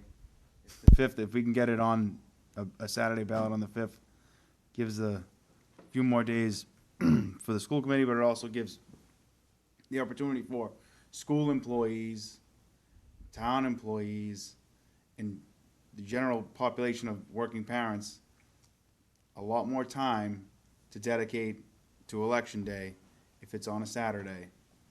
Frees up a lot more hands to bring those questions over the finish line. It would be a good idea to use that to our advantage. Okay, so now we have a lot on the table here, so why don't we, I mean, no, I respect. I wanted to make the point earlier, it just took a little while to get all the way down the end of the table. That seems to be one that we can address first, so why don't we address a date first? Is there an appetite, would you like to make a motion to have a Saturday election, April 5th? Sure, motion to hold the election Saturday, April 5th. Is there a second? second. There's a second by Vice President Belcher. Discussion on a Saturday election. Yeah. Yes. I'm worried that some of the teachers and parents even travel on the weekends to different spots, and they wouldn't be in town. So maybe that's not true. I- It's one Saturday. I It's know. one day. As opposed to competing with work and childcare and everything else. I would say you can trade off a Saturday. Yeah. Well, and Joe just pointed out, there's absentee ballots, they can vote ahead of time on, I take it either, both of the fire station as well as the other with absentee ballots. Councilor Aiello had. I was just gonna ask a question, I don't know this world at all, but is there any evidence on Saturday versus the midweek thing in terms of voter participation? Does anyone have any? I don't know if there's evidence on that, but I can tell you that nobody's working at the school on Saturday. So all of Yeah. Lisa's employees We actually can. have Saturday school. How many hours is that? All right. Usually in April. 2 less hours.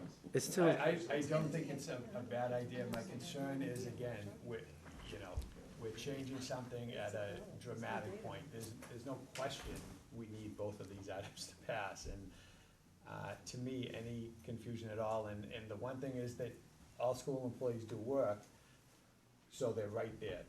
We know they're gonna be there on a Tuesday. We know that they're not, gonna have something else. We don't know what sporting activities they might have on a Saturday afternoon or whatever.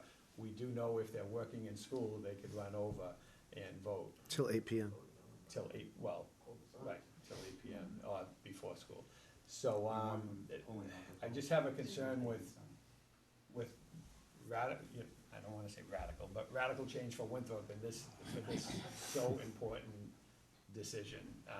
Stick to Tuesday. I don't know, I think it's a good idea, but I wouldn't be able to support that right now in this I think critical juncture. in terms of what you want on election days, you want as many people as possible available to pull out the vote. If it's on a Tuesday, you don't have the majority of the people with the largest stake in this election available to do that kind of work. If you have it on a Saturday, there's far fewer people working on Saturday school than there are working on Tuesday school. No, I don't disagree. So you with have, anything you're saying. I mean, that's a whole additional group of people that would be unavailable on Tuesday.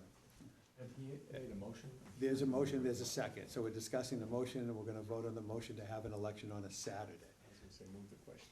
All right, so the question is moved, we'll do a roll call. But this is for a Saturday, April 5th election. So yes is for Saturday. Yes is for Saturday. Council Tassinieri, Yes. Council Costigan. Yes. Council Munson, No. Council DeMarco, Yes. Council Aiello, Yes. Council Swope, Yes, I guess. Council DeRoss, Yes. Vice President Belcher, No. President Lettieri. No, I believe it passes. Passes 5-4. So an election will be Saturday, April 5th. The next item we will discuss is one or two, we've already discussed, I guess, and I guess my point again on the, I think it's one election. I think cost is a small factor, but it's a factor. It's roughly $20,000. I do think the citizens of Winthrop can walk and chew gum at the same time. I think these issues are not surprising to anybody. Everybody knows what these issues are. To have an election within a month of each other, to me, is ludicrous. To have the fire or schools be second and wait after, the schools were just on a ballot, they know that there's a need. The fire, I mean, we can't even go over the amount of times that they've been told to hold off. And I 100% respect the decision, the thought of the schools to not pit against each other. I think this is actually doing the opposite. I think one election is bringing everybody together, one town, one vote.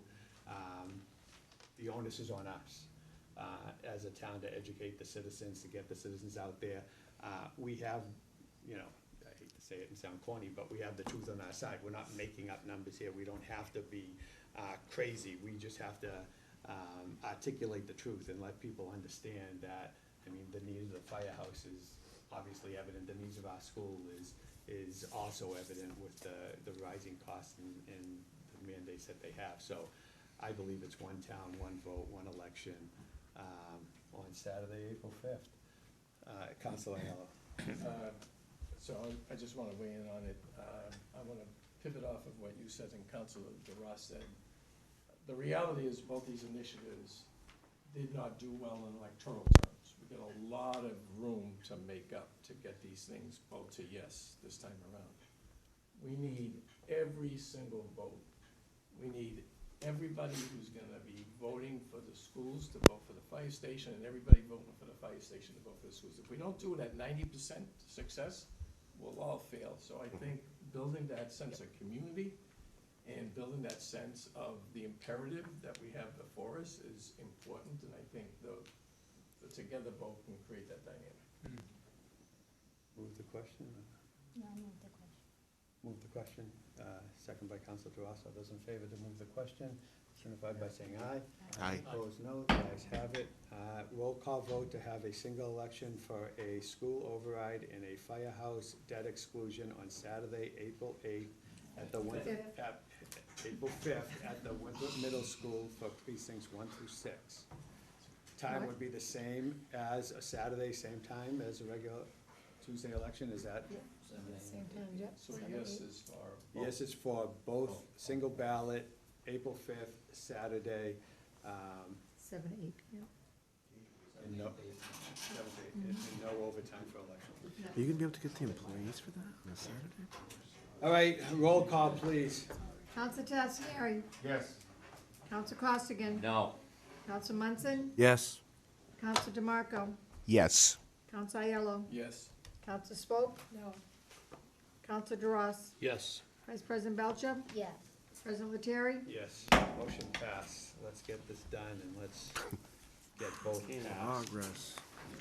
Last item on the agenda is a firehouse building committee. I had numerous requests to be on this committee. I looked carefully at, trying to get a good mix.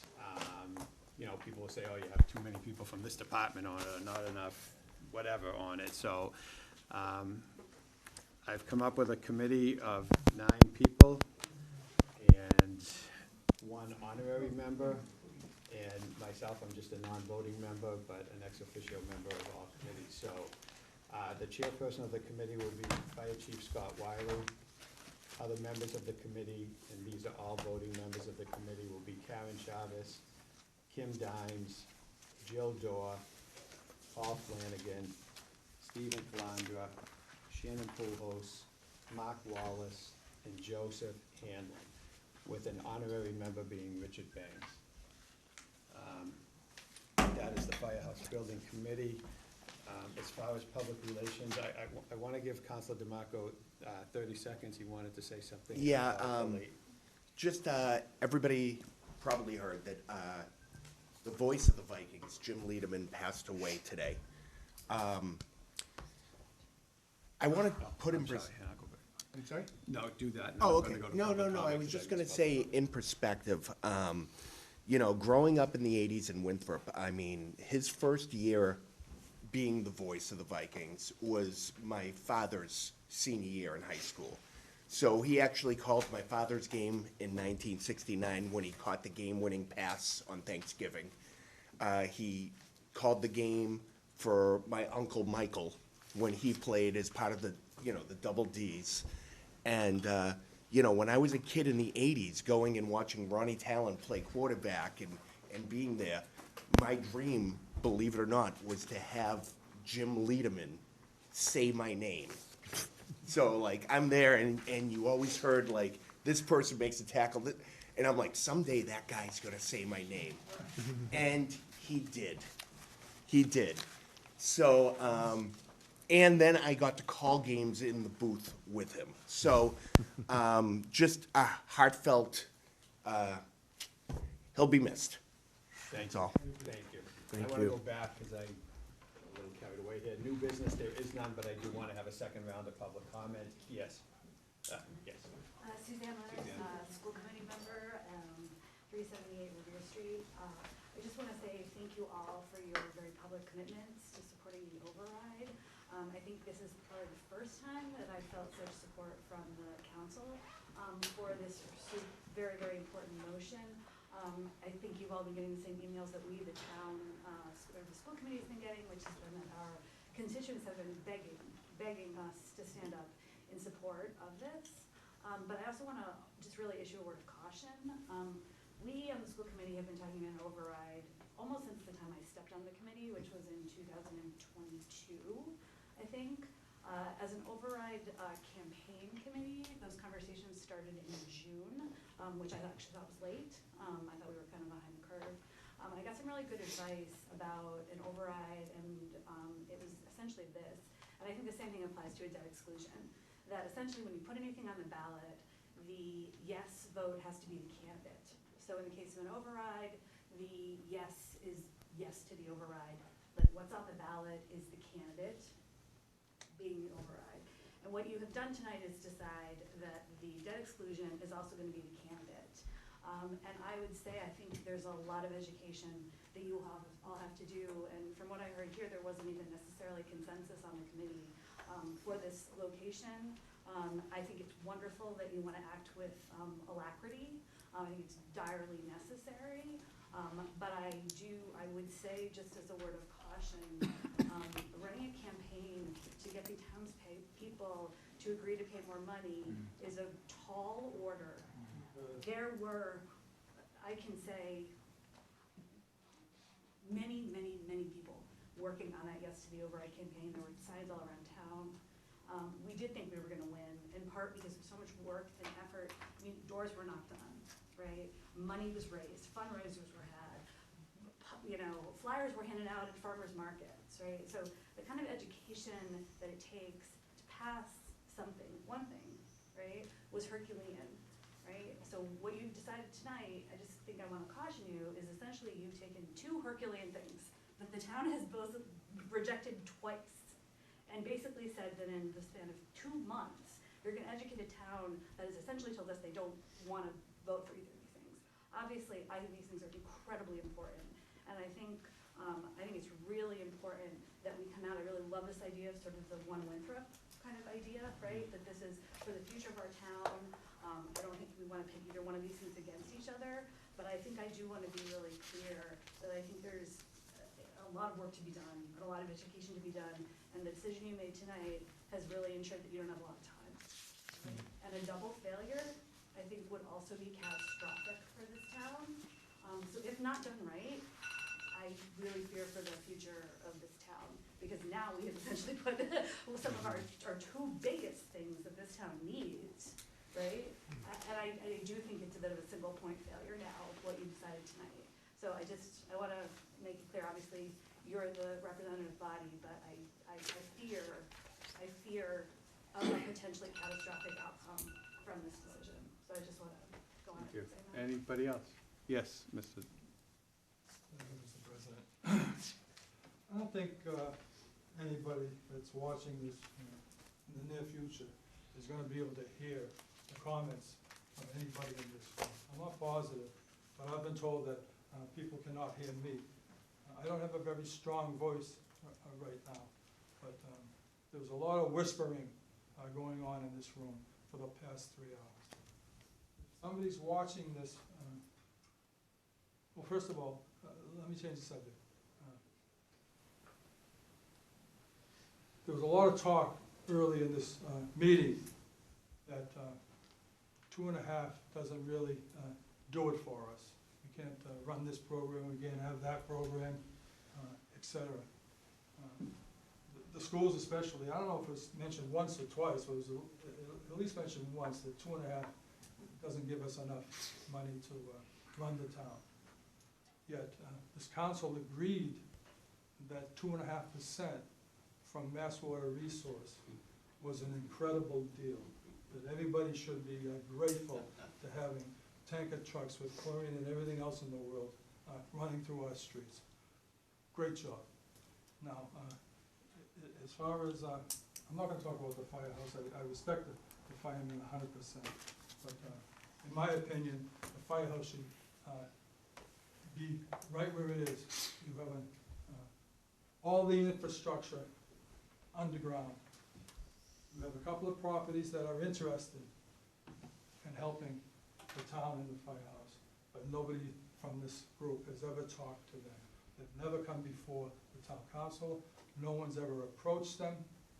And I think, there's been some discussion about the cost of renovating rather than building new. The renovation would cost 1/3 of the price of what you guys are talking about.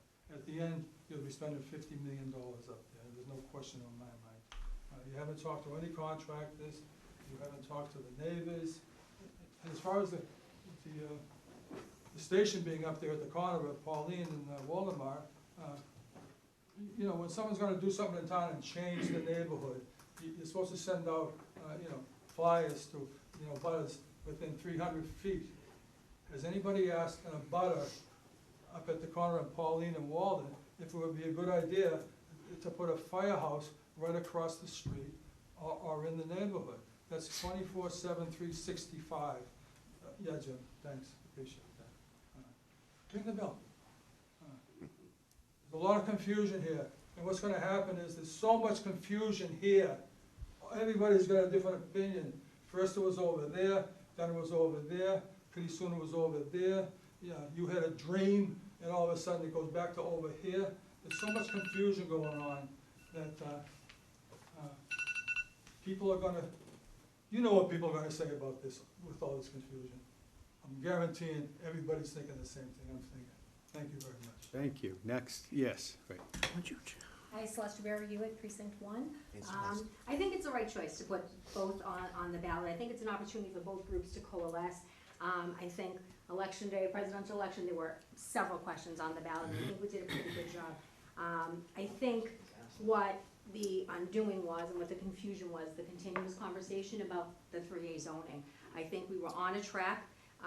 Whatever outcome between the town council doing a great job, not approving the first pass, sending planning and the consultants back to the drawing board that essentially brought us a plan that had no new net development and left us wide open for opportunity to receive as many resources as possible from the state. And then also now we have the exemption on the table. I think now is the time for the town council to send the message, we are open. We are not closing the doors to any potential financial opportunities to come our way. I think it's hard to ask voters to go into their pockets, no matter how wonderfully you explain what a 2.5 override will mean financially, very specifically to everyone, and what a debt exclusion means to everyone. I think that those two pieces are gonna be key, but you will drown out the message if you are not saying, we are arms wide open, state, give us all your money, we will be compliant. We're still not saying we're gonna be compliant.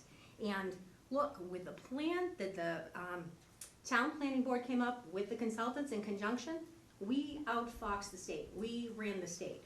We have the infrastructure in place here in Winthrop to protect ourselves from legislation that is predatory. I spent a lot of time pushing back on predatory legislation, and I don't know this is the hill we want to die on.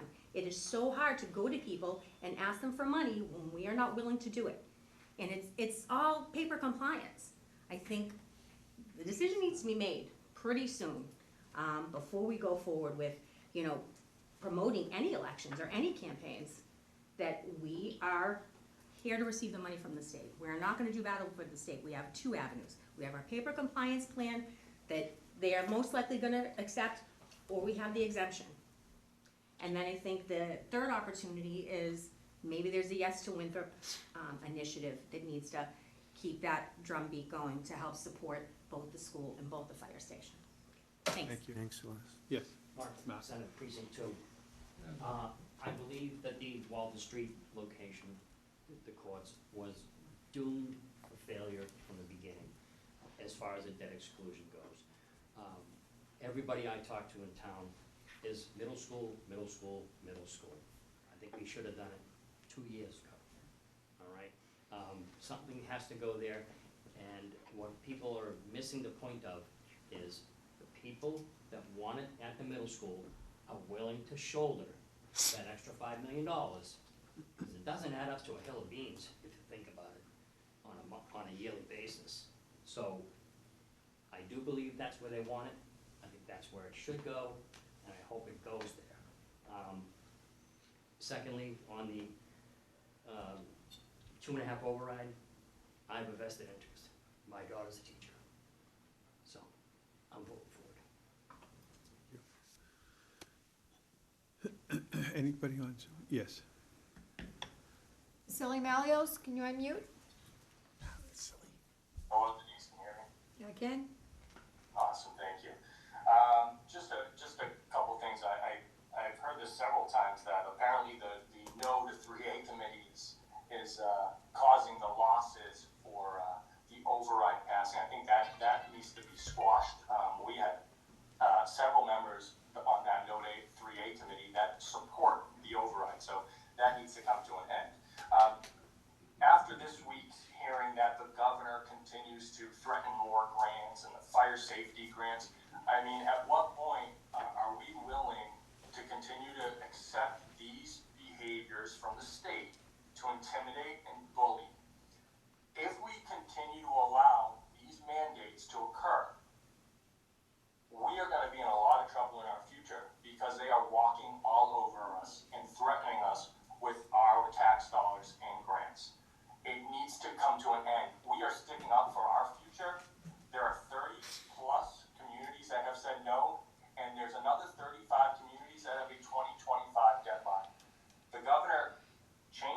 sometime this week, after the fire department safety grants hit the media, all of a sudden now it's, oh, no, those had nothing to do with 3A compliance.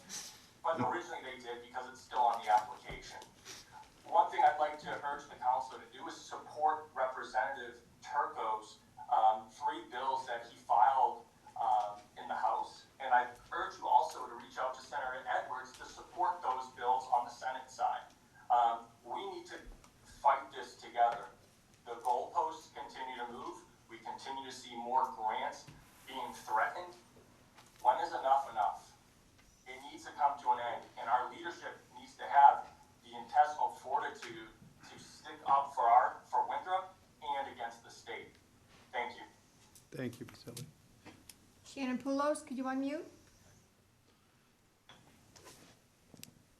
Hi, Shannon Poulos, Precinct 3. I just have to piggyback on what Vasily said and just ask the yes to 3 people to please step aside for now. We've had a clear, I think, really constructive meeting today that finally is putting what I think is a viable option to get the firehouse passed at the middle school. Please put your self-interest aside. Please put the self-interest or the interests of Senator Edwards and Governor Healy and Mayor Wu aside, and please put the people of Winthrop at the forefront here. Our firefighters need a new firehouse. Stop blaming 3A on everything else that's happening in this town. What our state government's doing is extortion. And if you can't see that, that's fine. I'm actually not here to convince you otherwise. But please step aside for now, and let's focus on our firefighters. Let's focus on the school. Ms. Leonard, I completely agree with you that I think that we need to coalesce as a town and figure out a way to collectively educate the town on what it means to get both of these things to pass. Not all will agree with whether it's on one election or 2 elections or the ballot questions, but it is what it is now, and so now we just have to coalesce around that, and so please, let's do that. The yes to 3 people, please step aside. Please. Amen. Thanks. Thank you, Shannon. Back in house. Yes, Tom. I thought you'd all enjoy hearing why Tom Didarian, elections are on precinct, Tuesday. just name and precinct, please. Oh, Tom Didarian, Precinct 3. Thought you'd enjoy hearing why elections have always been on Tuesday. Because when the Republic was founded, everyone was a farmer. Wednesday was market day. Sunday was church. Monday was a travel day because it took a long time to get anywhere. That left only Tuesday. So, but now, as Max noted, we're not farmers anymore. That's the best public comment I've ever heard in my life. Thank you, Tom. Very nice. Todd Zago, Precinct 2. I just want to dovetail off of what was said earlier regarding our state reps, et cetera. It was mentioned earlier that Lydia was part of the solution to the fire safety grant issue. She had nothing to do with it. She was completely cool and said she lied. Thank you. Yes, Kathleen.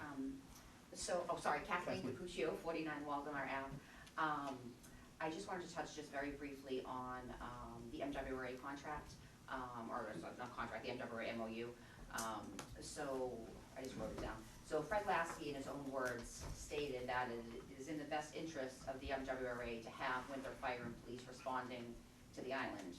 Although I respect town councilors saying that the MWRA is a good neighbor and that we are fortunate for mitigation money, I would also like to state that our town should still always push for money from the MWRA because they are, as stated by Fred Lasky himself, that they are using Winthrop's fire personnel and equipment and Winthrop's police personnel. The MWRA does not service 30-some-odd communities. The MWRA services 61 communities in the Commonwealth. But let's not forget that although the facility is technically in Boston, the direct impact is to Winthrop. I also will say that, I don't know if my mother's online, but I actually was at the subcommittee meeting on the finance earlier, and afterwards, when I heard about what the MOU contained, I called my mother, because my mother was the first board of director. She was appointed by Governor Dukakis, so she was the first board of director for Winthrop, for representing Winthrop. So she was very proud to say a huge impact on Winthrop getting all the money that we did in the original mitigation money. she will also be the first to say that sadly, that money by our selectmen at the time and our town meeting, was put towards fixed costs for the town. Unfortunately, it went to our operating budget. And, I will say that, although I would love to see the MWRA giving us more money, because I really would, I do understand, again, just from knowledge in speaking to Fred Lasky and also just knowledge of my mom's, that, the original mitigation, when we got that, was not supposed to be forever. I'm not saying that's right or wrong, but it actually was not supposed to be forever. But in saying that, I also still believe that as a town council and, representing the town of Winthrop, we have hazards, as, Councilor Swope has stated. We have all these chemicals coming through our town. We are potentially, or not potentially, we are diverting our fire and police to be first responders to the island, into the facility. And God forbid something happens. The wastewater treatment facility is, I believe right now it's number 2 in the United States, but it's like number 4 in the world. So, there are definitely major impacts. So I just a word of caution that I just hope that the town council still does what they can do, when it comes to mitigation for the future. I don't care if it's 100 years from now, that I still think the MWRA owes us money. Thank you. All right. Public relation, time to renew your parking sticker and dog license. Online on the Town of Winthrop website. I appreciate everybody being here, pro, against, whatever. It was a long meeting, and I thank you for spending the time. Do you have a motion to adjourn? Motion by, second by Councilor DeMarco. All those in favor say aye. Aye.